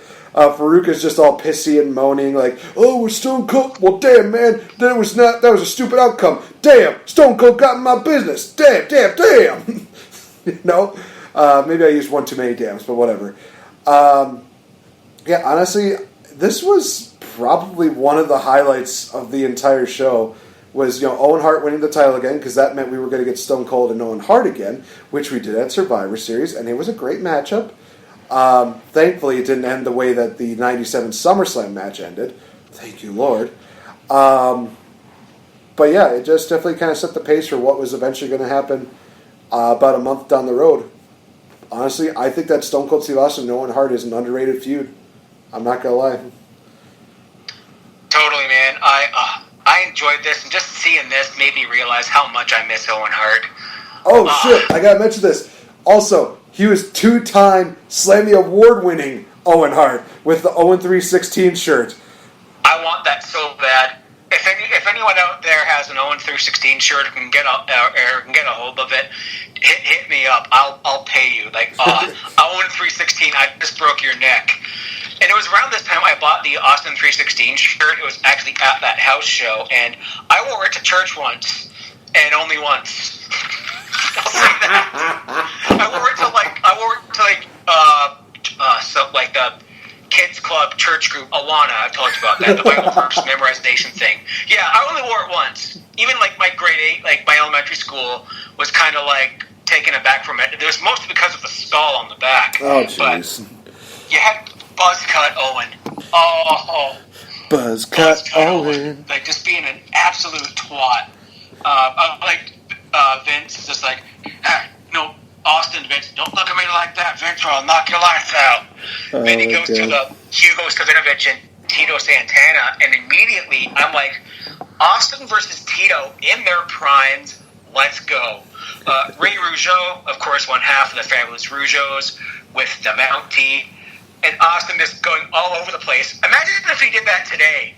He'd take the whole fucking pay-per-view going to each language table. That would be amazing.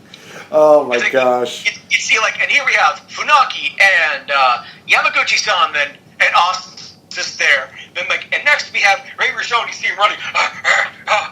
Damn, kid, there's too many languages here. Honest to God, I would be that person that would sit in Vince.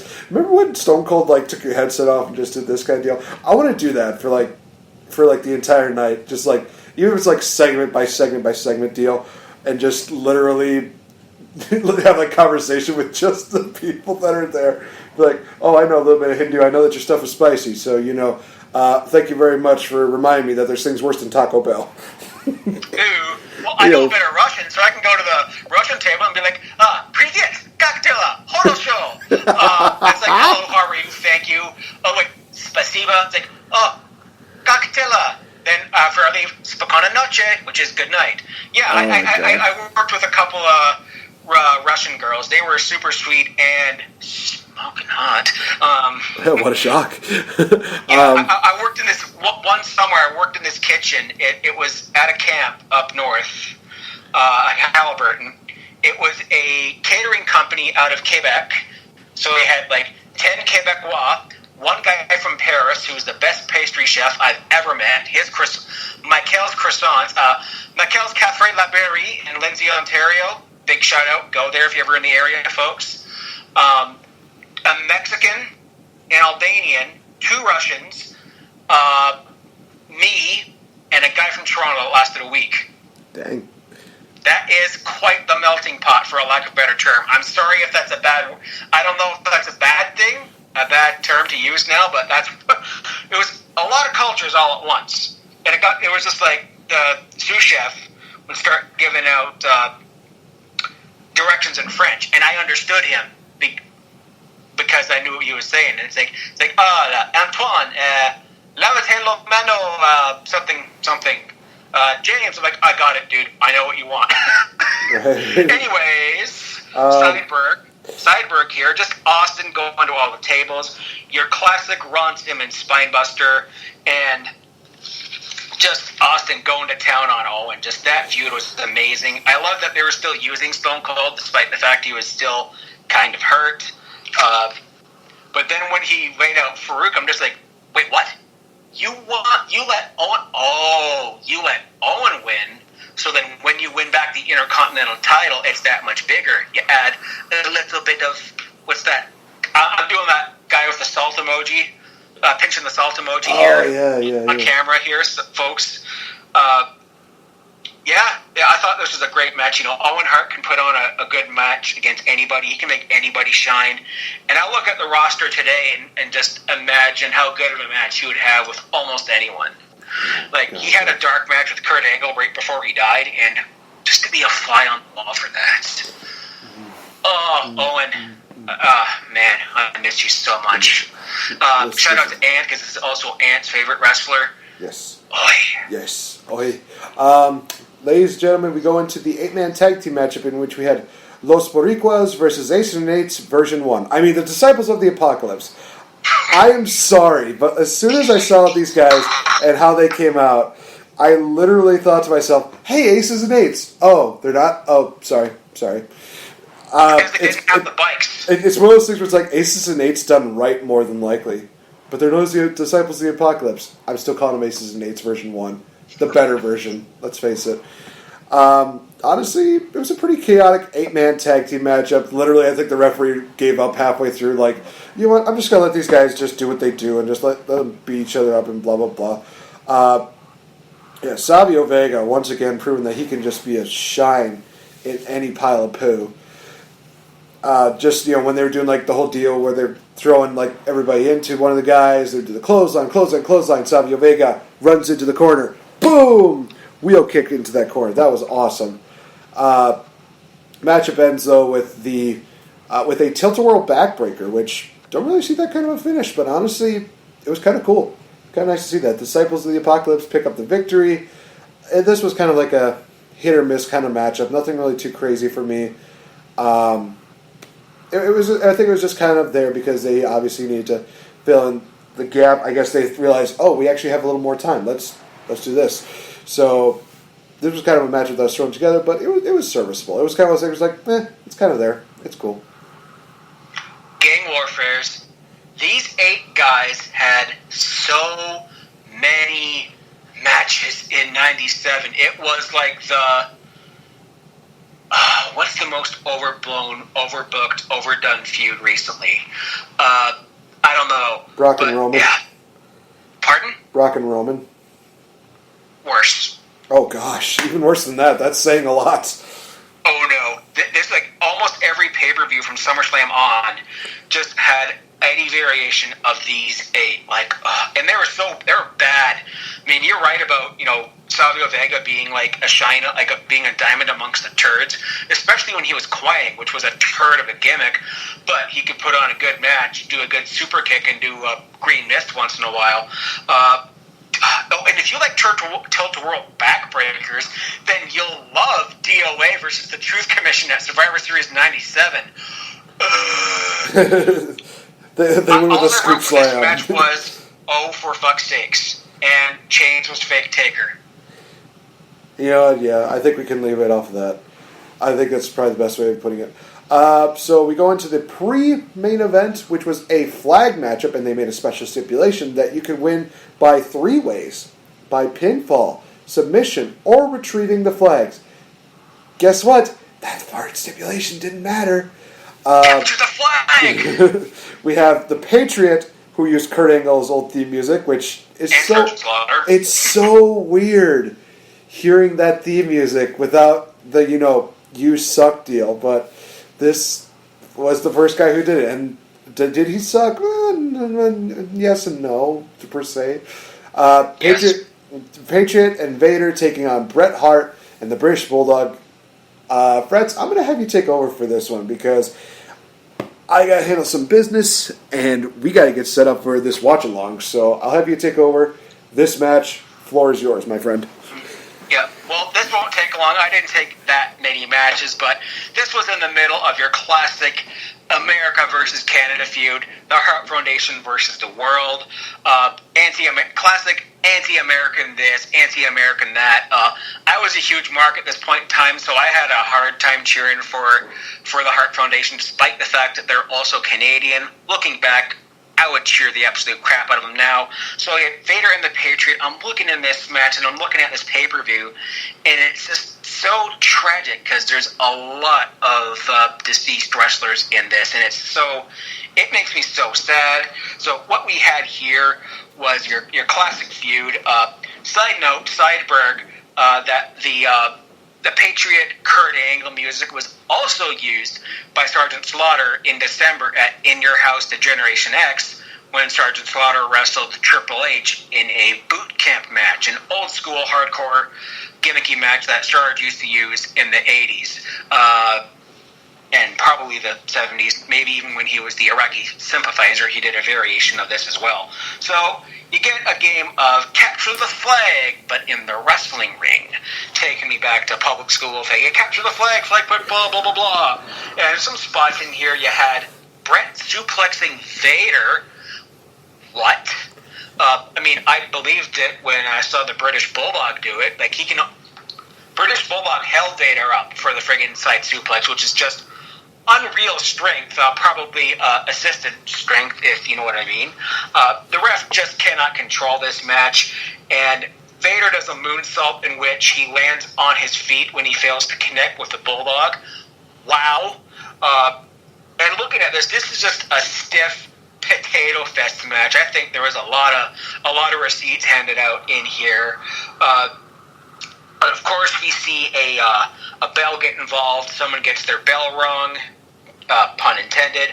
A fan gets in the ring, and if you remember what happened in the Eddie Guerrero RVD ladder match, what happens when a fan gets in the ring is a bad thing.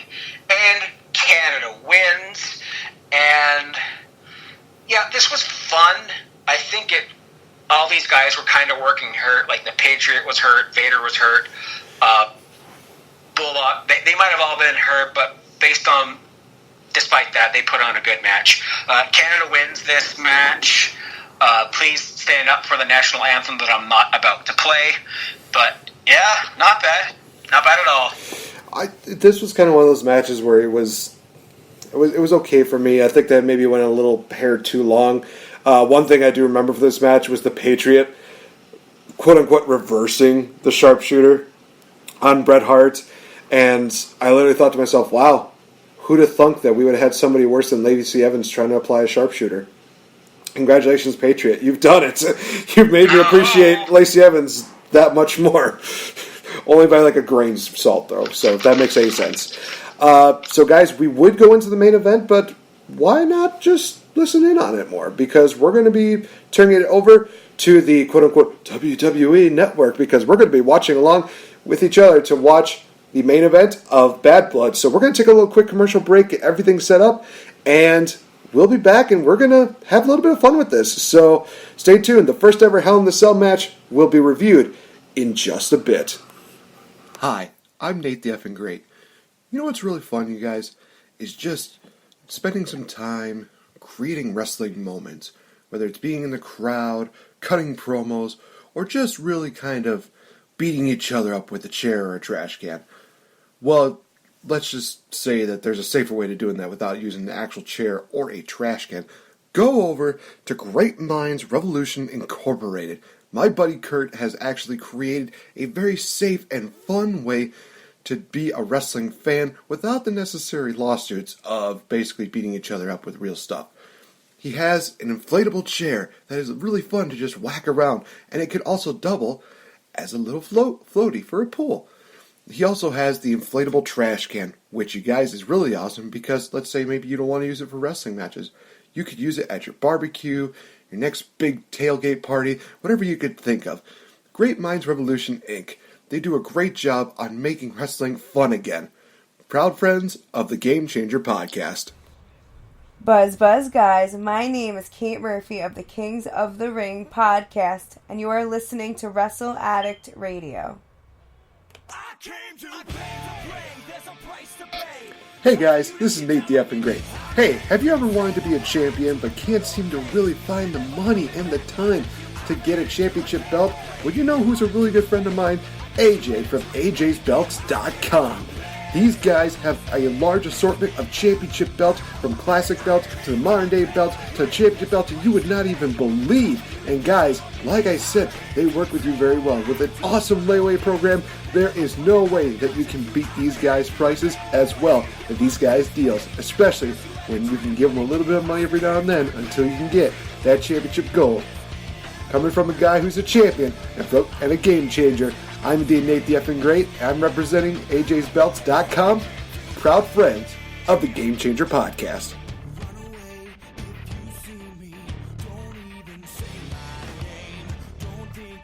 Hey everyone, it's the Princess of Pro Wrestling, SoCal Val. You are listening to the Game Changer podcast. Sending lots of love from California. Mwah.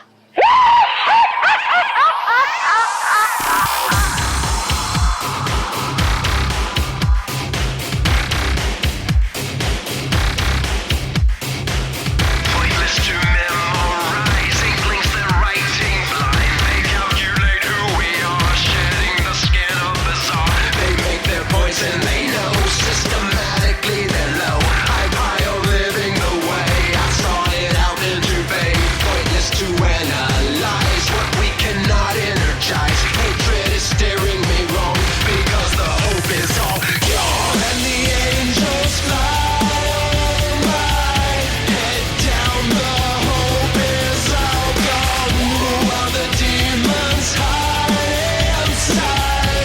Heads down. The devil sets fire to evil souls for human brain, while God's ambitious spin unfolds in Willow's way. I do that because of the fact that you mentioned Willow, ladies and gentlemen. Welcome back to this edition of the Game Changer podcast. And you're witnessing history for the first time here because on this podcast, we're going to be doing our own version of a watch-along as we will be watching the main event of In Your House Bad Blood on October 5th, 1997. Honestly, this is the first time I think I've done this for a wrestling event in quite a while, actually, because the last time I think I did something like this was with Max, either for WrestleMania or was it for something like that? I can't remember exactly what it was. But we also do this stuff for like Oscars and stuff like that, so this will be kind of interesting to see how well this goes through. So if you guys do enjoy it, be sure to leave us a like, leave us comments, let us know what you guys think about it. I think that Mr. Fretz and I are just about ready and set up. I'm looking forward to this. I'm not going to lie. Oh, this is going to be good. So if you're all watching on the network, we're just going to vamp for a little bit while we let you get acquainted and set up. I am on the network version. I don't know how much bandwidth this is going to allow me to do with my crappy internet, but I am at 2 hours, 9 minutes, and 37 seconds, and you should see Sergeant Slaughter's big chin here on the screen as they're setting up the ring for the cell. So, are you at 209.37, Nate? I'm at 209.37, so, ladies and gentlemen, here we go. This is Bad Blood. So let's do a countdown. Okay. So 3, 2, 1, play. All right, here we go. To get some volume in there, maybe we'll get some of it on the TV. So hopefully my phone will catch it. But now we have Sarge's just looking up there. That man gave me a Cobra Clutch earlier this year. I think we've definitely talked about that. It was a fun time. I thought that was awesome. Hey, yeah. Look, it's Triple H. I mean, Hunter Hearst Helmsley and the late great China.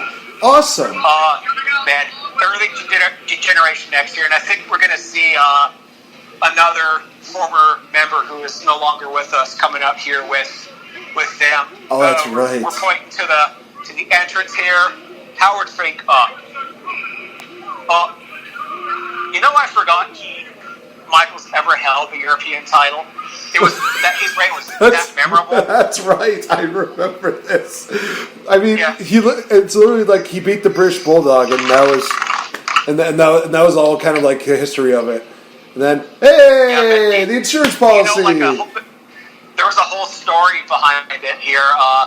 At One Night Only, just a month before, British Bulldog had a sick relative, like a dying relative or something, and they were like, yeah, I'm going to dedicate this match to her, and we're going to do this for her. And then at the last minute, Vince is like, no, we're going to put the title on Shawn Michaels for the heat. God, that's horrible. Dick move. It is a total dick move.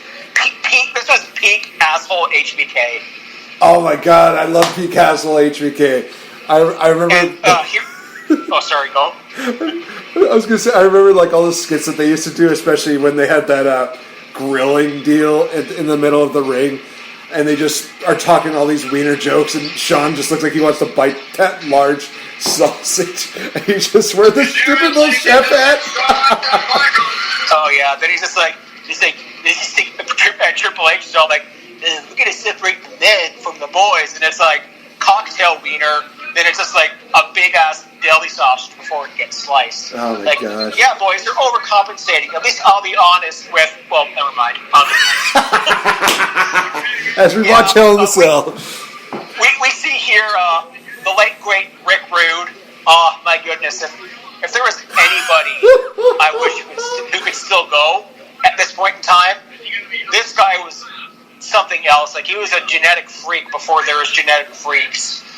I don't know how much of it was assisted, but in his prime, Rick Rude was something else. He was a specimen. Oh, geez. Like him and Kurt Hennig and Stormcloud's going.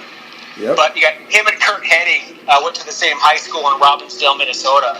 They're like lifetime mates. I'm getting chills, dude. Anytime Undertaker's music hits, it's always bone chilling. Yeah, I was getting chills too, but I shut my window. Like, my place gets my apartment gets really foggy and moist because it's technically this apartment I'm in used to be a garage. Now it got transferred into like an apartment building, and it's been for quite some time now. Oh, okay. But I always have to have dehumidifiers going so the moisture doesn't create a lot of mold. That's like earlier in the show. I had to in my living room turned on, so I had to go and turn it off so I don't get too much in the show.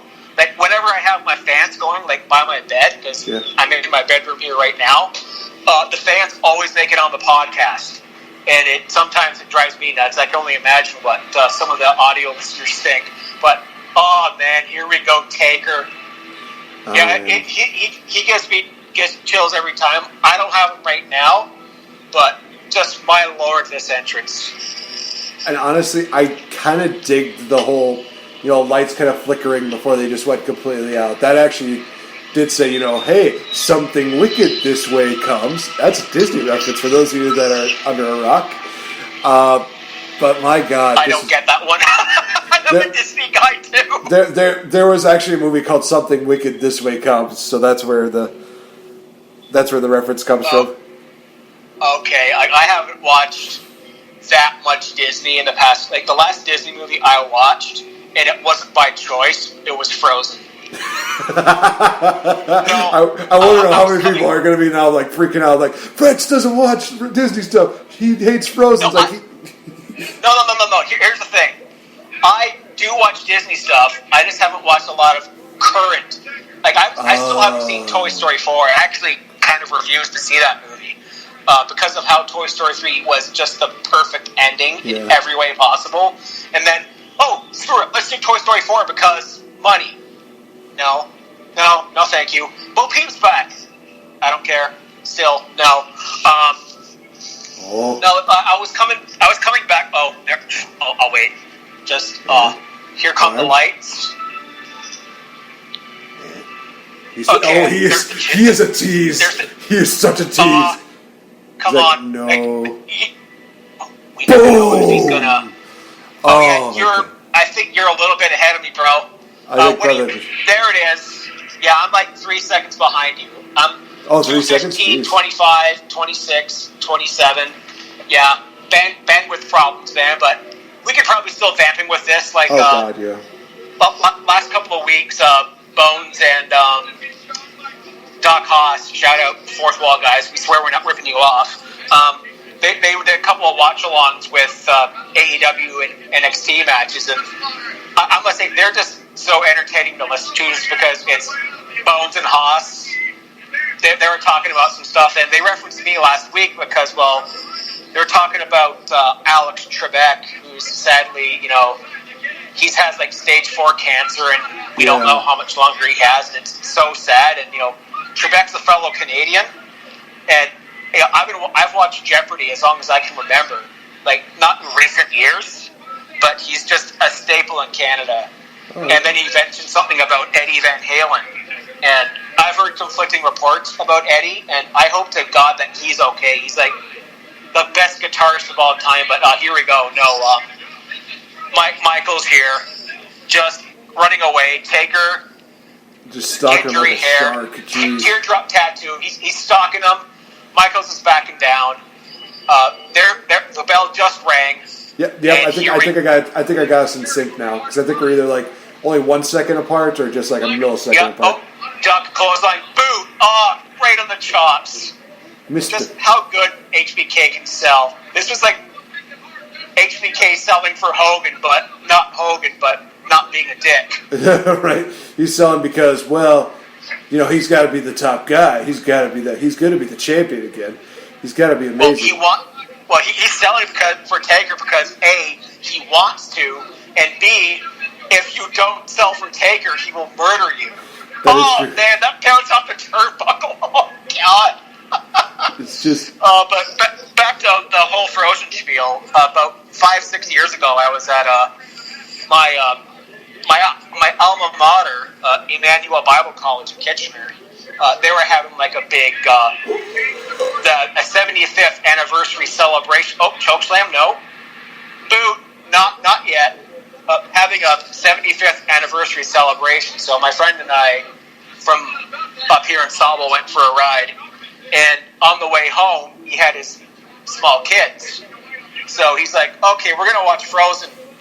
And I'm in the backseat of the car with his daughter. Like, huh? Okay. And if you want my take on it, Ooh. Just, it's okay. It's not good. It's not, bad. It's okay. That Ric Flair tumbling over the top rope spot. Oh, just so good. Like, sure as hell the sub match in history. Nope. What's that? I was about to say, sure as hell the sub match in history. Nope. Just it's literally just him getting tossed to the turnbuckle. He gets punched 1, 2, 3. It's over. What was like Bray and Seth the shortest Hell in the Cell match? I'm pretty sure there was like a Hell in the Cell match. It was like a dark match. That was the shortest one. That doesn't count. That's true. This isn't AEW Dark. They don't air that shit. Also, maybe CM Punk versus Taker was the shortest. They had a cell match? They did. And that's where CM Punk was slowly getting buried again. Hey, old school. Yay. Old school. Back when it wasn't called old school, it was just called school. It's just called school. It's just called flying up in the air school. Taker's been in the Fed for like 7 years at this point, and anything that you think is old school with the hindsight of 22 years is not. It's just called school. It is crazy to think that he's 7 years in the business, and only this year he won the title for the second time. That's insane. He had the title for a cup of coffee in '91, and that might be a show we should talk about come Survivor Series. Tuesday, the 91 Survivor Series? Yeah, 91, and probably throw in Tuesday in Texas to go with that. Might as well at this point, because it did set the bar for one of the best matches of all time. Oh, yeah, and backdrop. Okay, funny thing here. There's I told you about the 2 versions of the Ruthless Aggression pod. I think so, yeah. Yeah, the American one with Levi and Kyle, shout out. I gave those guys a big ass shout out last week and sent them a message. They call Kyle calls the back body drop a spagingo. A spagingo. I don't know why. Hell? Why is there a black rose in there? Is there a random flower on the floor? There is. Was Eddie Guerrero there or something? I don't know, dude. I mean, it's a black rose, so maybe it was rosemary, for all we know. Yeah. This would have been a very young Rosemary at this point in time. This is very true. And, oh, gosh. Great Khali chokehold right here. Thumb to the eye. Classic dickhead. What a heel move. Oh, we're about to see Shawn Michaels' bum, because it's a Michaels match. He's going to get his bum out. I swear to God, 1997 was literally the year of Shawn Michaels' ass just being shown like crazy. Because I remember one match that Shawn and Triple H had with like LOD, where literally Triple H is trying to grab him from like crawling away, and literally his trunks just fall down and CC's crack. It's like, jeez. Michaels got his bum out in the ladder match against Razor at Mania 10. Oh, that's also true. Oh, they do this spot twice. What we just saw here, the fling him into the cage and then clothesline him. Oh man, that's like in the 2K games when you're trying to break open the cell to get to the outside. Oh, yeah. But you keep needing to do that special move where you like power bomb the guy through the cage to break it, but you keep doing the friggin' Irish whip. Well, let's see if they fix that with 2020. Boom! Well, I pre-ordered the game like months ago because I bought a PlayStation gift card with some extra money I made at work. And a lot of people, reviewers right now, like it's out next week. Like, well, it'll be already be out. Maybe by the time you hear it, it's on the 22nd. Yeah, it's out on the 22nd. All the reviewers are already shitting on it. Man, well, go figure. Well, I know people are really shitting on the like China look. The one. On what? I think they were shitting on China's the way her character looks. Oh, Last Ride. No, Pile Driver. Nope. Oh god, if he back by drops him into last that. Ride. Nope. Oh, thank God. Oh, here we go. And Crafty Michaels. Punch him in the head. Punch him in the face. Punch him in the dick. That's smart booking, but here we go. Kevin Owens powerbomb in the cage. Just messing up his. No wonder Michaels had a messed up back. Oh jeez. Yeah, you can see the imprints on his back too. Oh yeah, I mean it wasn't until the casket match where he completely destroyed it. Yeah. Like he took that spot off the corner of the casket was disgusting. Like you know my history with back problems, but I've taken bumps like that since my surgery, like off the edge of things, and I mean just like that. Oh, what was that spot? I think it was in the Kenny Omega AW Dark match from last week. Who did he freaking Janela? Where he did like a backdrop onto like the top edge part of the chair. Ooh. Just like he set up two chairs like back to back, kind of like that game of musical chairs that was on Raw that random time. But yeah, you had a spot where like Janelle was on the top rope. I think he was going to go for like a top rope nothing or like a Ric Flair spot. Oh, back right into both those things. That poor guy. Jeez. And Janela ate like I don't know what you call the top part. Well, you know this part of that part of the chair, the top, the spine, the back, yeah. Just the top part of the back of the chair. He ate that right on the spine. Just, it's hard to look at. It's borderline stupid. Like I told you how I felt about the coffin drop. Yeah. That's the dumbest finisher in wrestling. Here we go. Taker. Sean. Just leans back and creams him. It's literally no selling at its finest. It's like, you know sell for me, I know sell for you. Yeah, it's fantastic. It's like, there was like that rumor and innuendo that, when Michaels, he was gonna maybe try and sabotage the WrestleMania 14 main event for Steve Austin. Yeah. And Taker's backstage, like, taping his fists, just staring, like, sitting that gorilla, like, taping up his fists, just staring at Shawn Michaels. I don't think he said anything, but it would have been like, boy, I'm gonna go school on you if you don't do Steve's moment. But then, Michaels disappeared for 4 years, found Jesus, and came back and had arguably the best run of his career. No, definitely do agree with that. He had a great match with Chris Jericho, and it built up just better and better. And then finally he just decides, hey, let's have a match with The Undertaker, the guy who literally probably broke my back in the first place. It's like, it's cool, everything's fine. And he ends up ending his career. Taker's a Christian too, right? So. Oh yeah, that's true. Yeah, it's like I was talking in the group chat to some people. They're like talking about, hey, maybe Finn Balor's not going to go to Saudi because he's a LGBTQ Supporter, whatever that term is. I'm sorry. Someone tell me what that right term is. He's saying he's an ally. Oh, and I'm like, isn't everyone technically an ally of that community in WWE, or everyone? Period. Oh, stunner.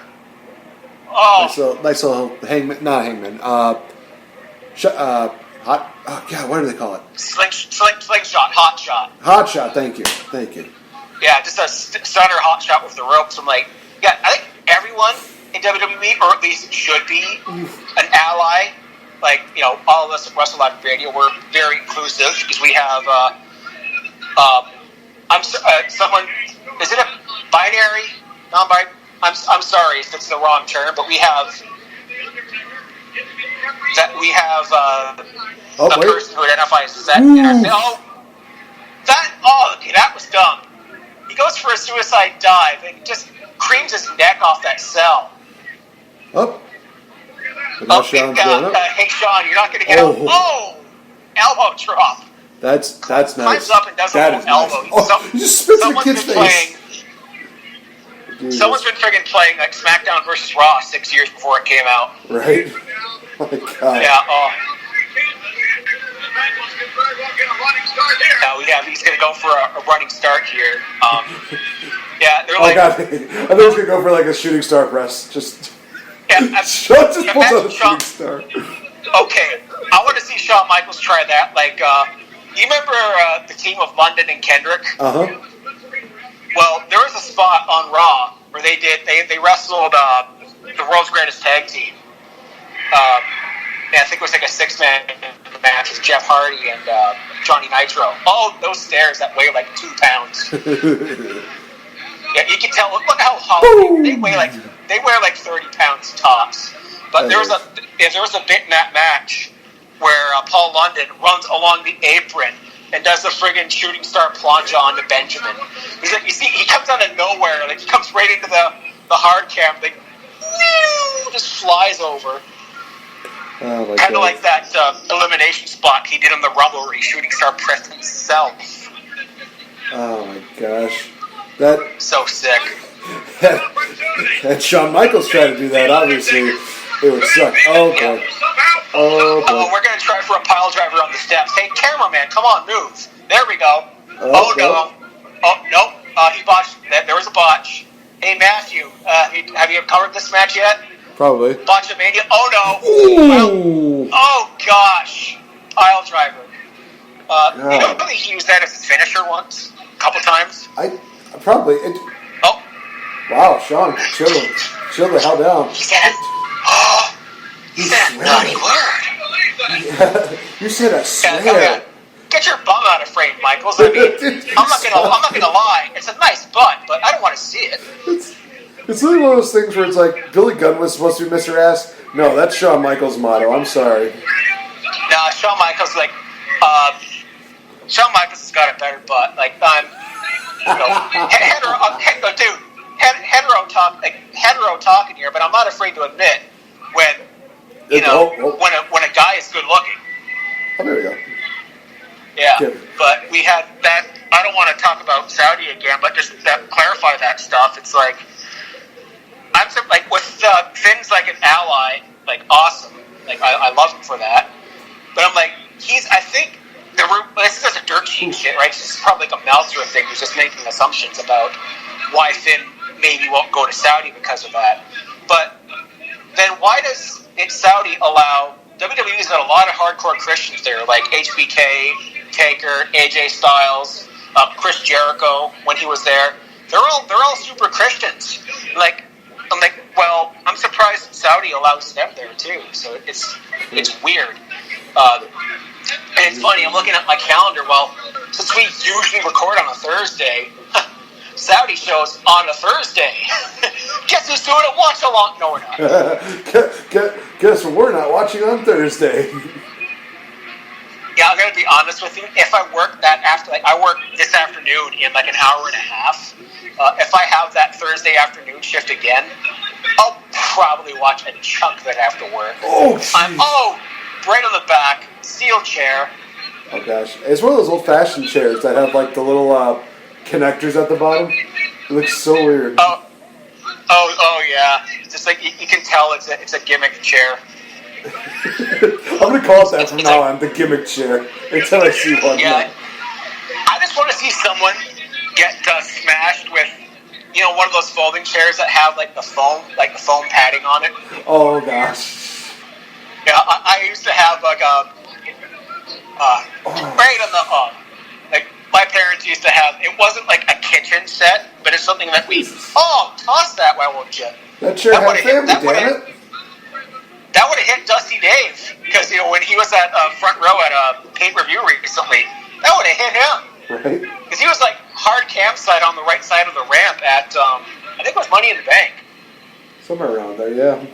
Well, thankfully this is Hell in the Cell, so Yeah. Oh, there we go. Now we're getting in here. We're in the corner. I'm just trying to look if I wrote anything down for this match. We have using the cage. This is effective using the cage as a weapon. For the first Hell in the Cell match, I mean they're really using this gimmick effectively. He's tied up. He's got the Andre spot when Andre got tied on the ropes. Yeah. Or the Macho Man spot. You can make that argument too. The snake. Oh my god. I'm glad I didn't see that when I was a kid because that would have scared the shit out of me. 91? I would have been 7 years old. I wasn't watching wrestling at that point in time, but I kind of knew who Hulk Hogan was because of John. Yeah. It's when he was a kid, the only things that came out of his mouth was Hulk Hogan and King Kong Bundy. Oh, Jesus. Nice boot. He unties himself. Yeah, you got to wrap it like a pretzel. You got to do a Fretzels kind of. It's a pretzel. Oh, gee. And there's that spaghetti. Oh, he punches up the cameraman. That's obviously a worker right there. That's when Sim Snuka was the cameraman at WrestleMania 25. Oh, screw you, son. He decks him. What a prick. He's kicking him while he's down. Why you beat the guy? He was just there. He's trying to get the... Oh, my gosh. And that's... is that Hebner? I think that's a young Earl Hebner. Yeah, young. Yeah, right. He was probably still, old at this point in time. Trying to sell knockoff merch from his car. Probably. Him and Dave. That Dave Hebner spot at, was it that Andre the Giant match? Was there's two Earl Hebners! Oh, the Saturday night main event one. 1988. Andre the Giant winning the title. Then I'm going to give it to Ted DiBiase. Nah. You can't do that. Here we go. Michaels is... Oh, God, there's there a lot goes of really there goes the crappy camera. work. Nice. Trying to get the right camera. Now that step is inside out and upside down. If they went for a backdrop spot right here, Shawn Michaels' back would have had literal chunks taken out of it. Oh, God. It would look as gruesome as that Bob Holly staph infection from ECW. Oh gosh. Big ass laceration. That was the most disgusting thing I've ever seen. I think that's still by far one of the worst. Here we go. Flying jalapeno. As Bobby Heenan used to call Tito Santana's flying forearm. The flying jalapeno, I love it. Yeah, it's that's kind of racist, isn't it? Just a little bit. Until Jeff Dunham probably made a jalapeno famous, Jeff Dunham. Oh, here comes Sarge. Here comes the band that put me in the Cobra Clutch in June. Boom! Flying elbow. Oh, yeah! Yeah. I think the only guy that can do a move half as good as Macho Man with the elbow is Michaels or CM Punk. For some reason I thought that Shawn was doing a double stop deal with his... Cage. I wonder why. A one? Oh, here we're tuning up the band. A 2-1. Dolph Ziggler's about to hit the super kick. We see... Oh, I know. Oh, there's going to be some spots outside the cage. I was thinking, we're not getting the cane yet, because this match still has... Pretty good amount left. Oh, we're less than 10 minutes. Oh, super kick. There it is. Yeah, we're less than 10 minutes. Oh, sit up. You've done it now. Gonna made make a big mistake. And I can't allow. No. Oh, that theme was so bad. There have been worse themes, but that is definitely, I think, on the top of like really bad ones. I preferred Limp Bizkit. I had all their friggin' albums when I was a teenager. Oh, Slingshot, here we go. Whoop! Oof. And this gives Shawn Michaels the opportunity to go get a little blade job going. Yeah. Let's see.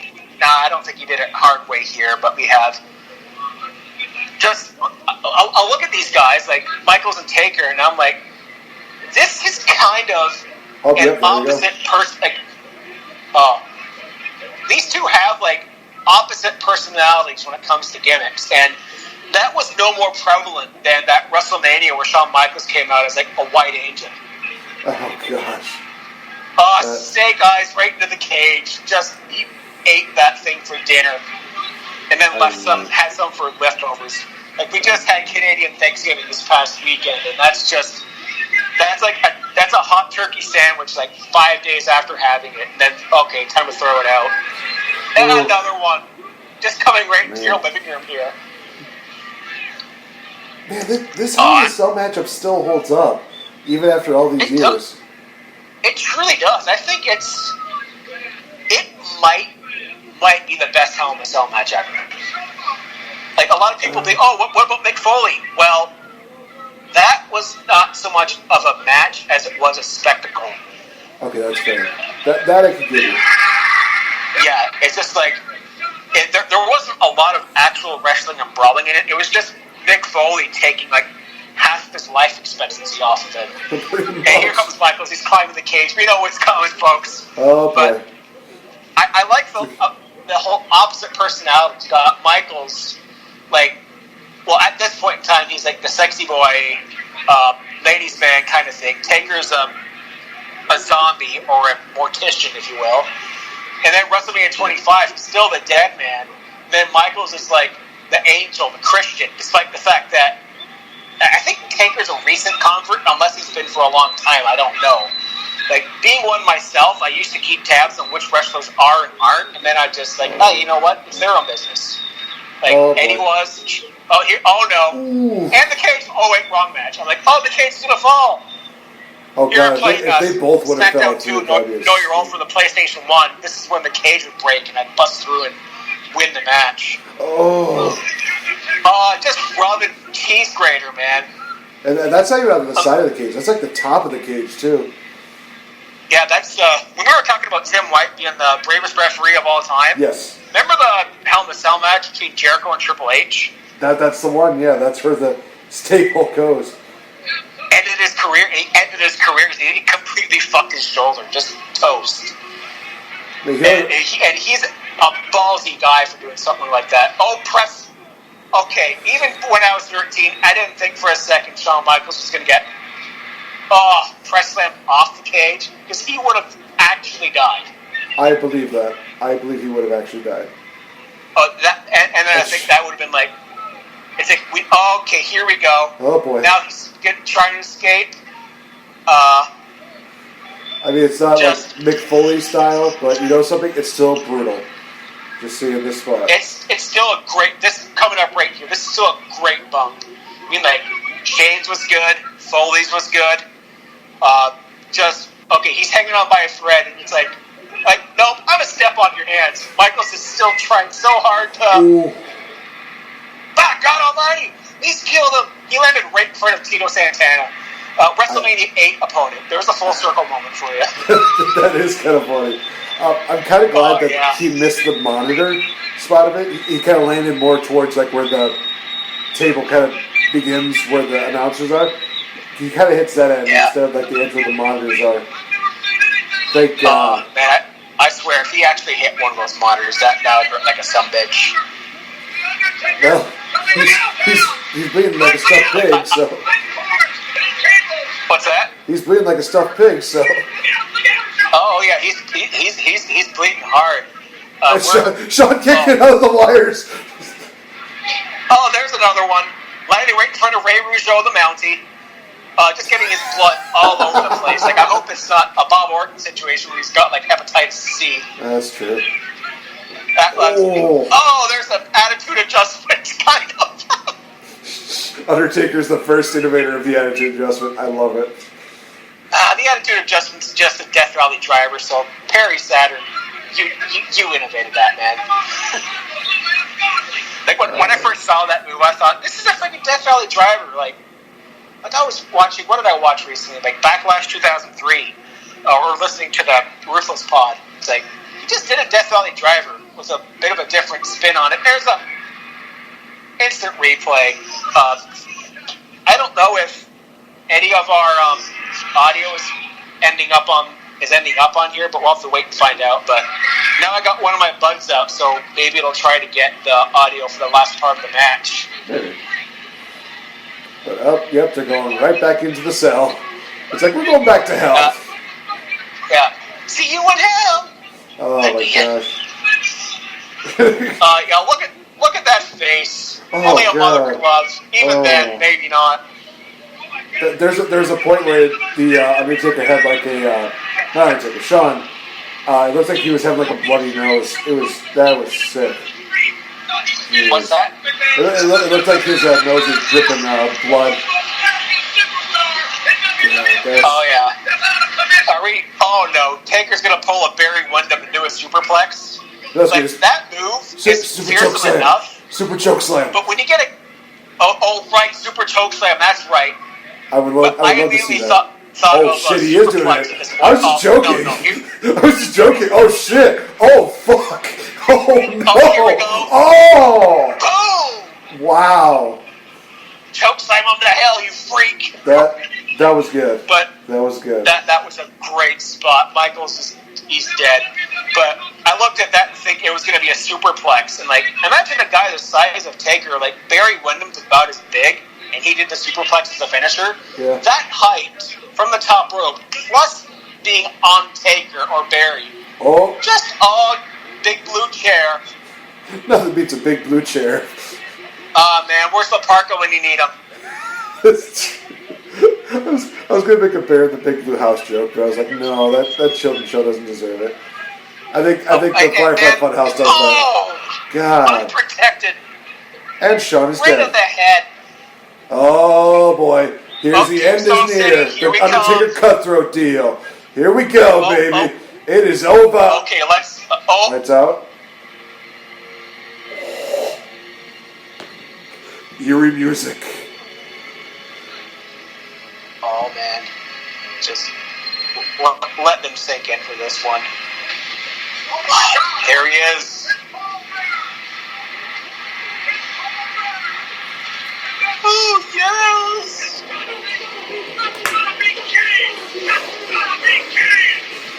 Oh my god! Such a legendary call. That's gotta be Kane. Oh my god! That ripping off the cage.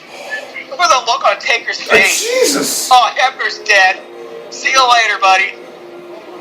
Oh my god! There's Paul there. I'm getting chills, dude. This is amazing. I am too, actually. I'm gonna turn on the heat. Just stand off.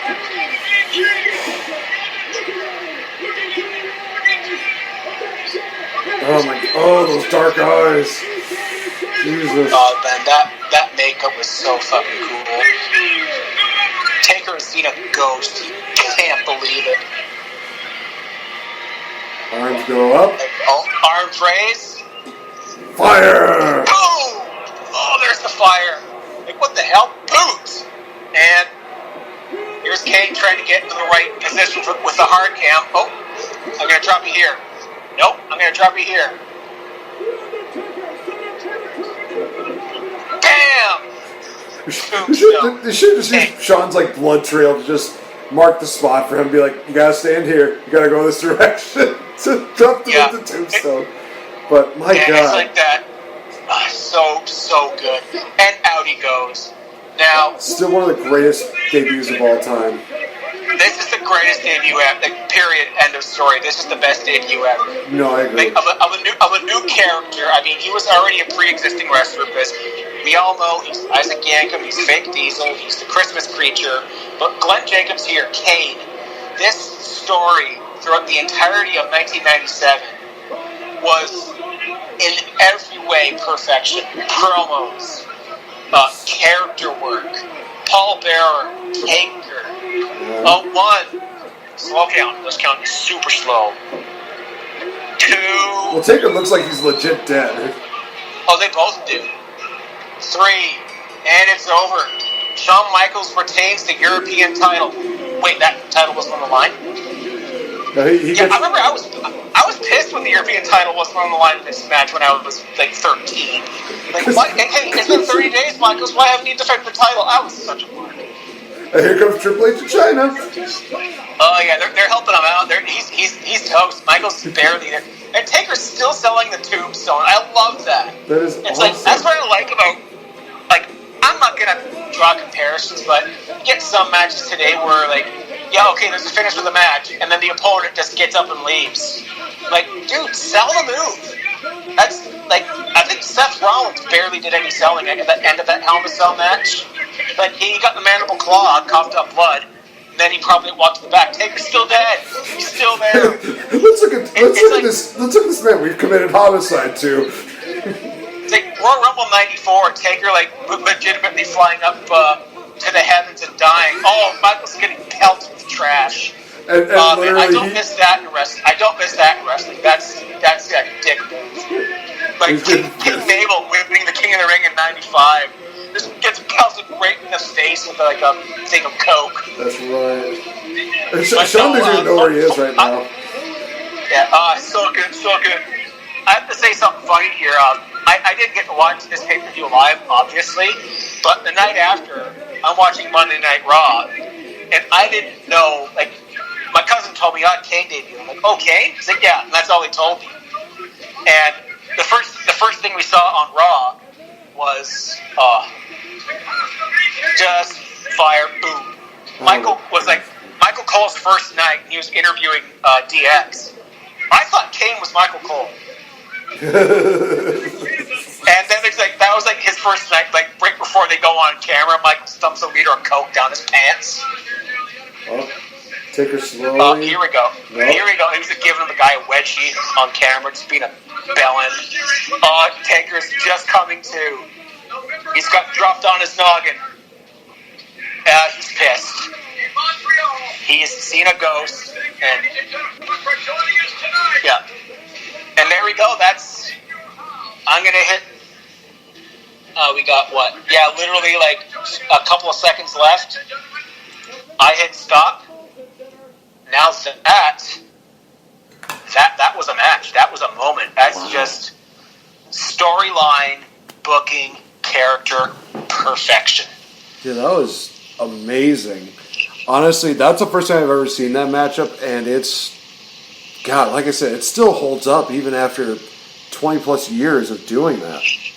Oh, it's the great. I mean, it's the innovator. It's the greatest. Like, this is I was aware of. It's like a War Games cage, but I was kind of aware of War Games back then. But they took this gimmick and ran with it, and then ran it into the ground. It was amazing. And honestly, guys, here's the fun fact about this: is that Dave Meltzer rated this a 5-star matchup, and they wouldn't get that until 2011. So they obviously created something that, like you said, created great stories, great wrestling matchup, and it set the bar for future Hell in a Cell matches that they had to basically try to overtake. And needless to say, it's not the same. It really isn't. I mean, we mentioned the one with Taker and him. I can't think of the last really good. What was that? A really good Hell in a Cell match? Like, okay, Usos and New Day, phenomenal. Sasha and Charlotte, a little botchy, but still really good. Sasha and Becky was really good. Oh, it was fun. I might watch that again now. I'm trying to think. Well, hang on. We talked about the worst Hell in a Cell matches. No, that's Boss Man Taker. Okay, maybe you're right about that one. That was an absolute abomination. That was especially tough. with that hanging himself finish, which was just tasteless as shit. Made no sense. But all right, so yeah, this has been the Game Changer podcast, guys, and this was our first watch along. So let us know if you liked it, and if you want us to review more of these kind of matches. Honestly, let us know what matches you'd like for us to watch, because this was great. This is really fun, getting a chance to just talk about this matchup and experience it. It's just really great. You can check us out on our Twitter handles, at the legendary JF, at RealFNGame. Also, be sure to give a like to the guys over at Wrestle Addict Radio. Like we said, the Kings of the Rings podcast, the Nacho Mama Soap Opera podcast, the Fourth Wall WrestleCast, as well as the Gift of Podcast, ladies and gentlemen. Be sure to give your vote. Get ready for the votes that are coming out for Wrestling Hub. And, yeah, a lot of crazy things are coming. And we kind of do our retro deals. Oh, we're just about done with that. We'll have to do some kind of Halloween deal for the 31st. You know what? I've picked a couple, so I'm going to leave that in your capable hands. Okay. Although I had an idea, but I'm like, you know what? I have a couple in mind for November, but I'll let you and everyone here know that I'm taking a week off in November, so there'll be like a few shows in between that we'll have to go for. Yeah, no, I totally get that. But yeah, other than that, guys, next week we will be wrapping up kind of like our selections. We're going to be reviewing the SmackDown with one of the greatest segments of all time, in all honesty. It's going to be absolutely phenomenal. Is it what I think it is? It is. Yes! We're talking, and you know what? We're doing another watch along. We're watching that together, dude. We have to watch up to that point. Are we going to watch that segment? We are going to watch that segment.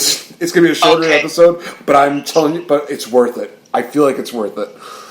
Man, we could almost do a watch along with that entire episode if my phone doesn't die, and that would just be our whole show, maybe. Well, maybe. We'll talk about that. Maybe. We'll definitely have to talk about that. Like you said, guys, hopefully you enjoyed this edition of the Game Changer podcast. We're on so many different podcasting forums.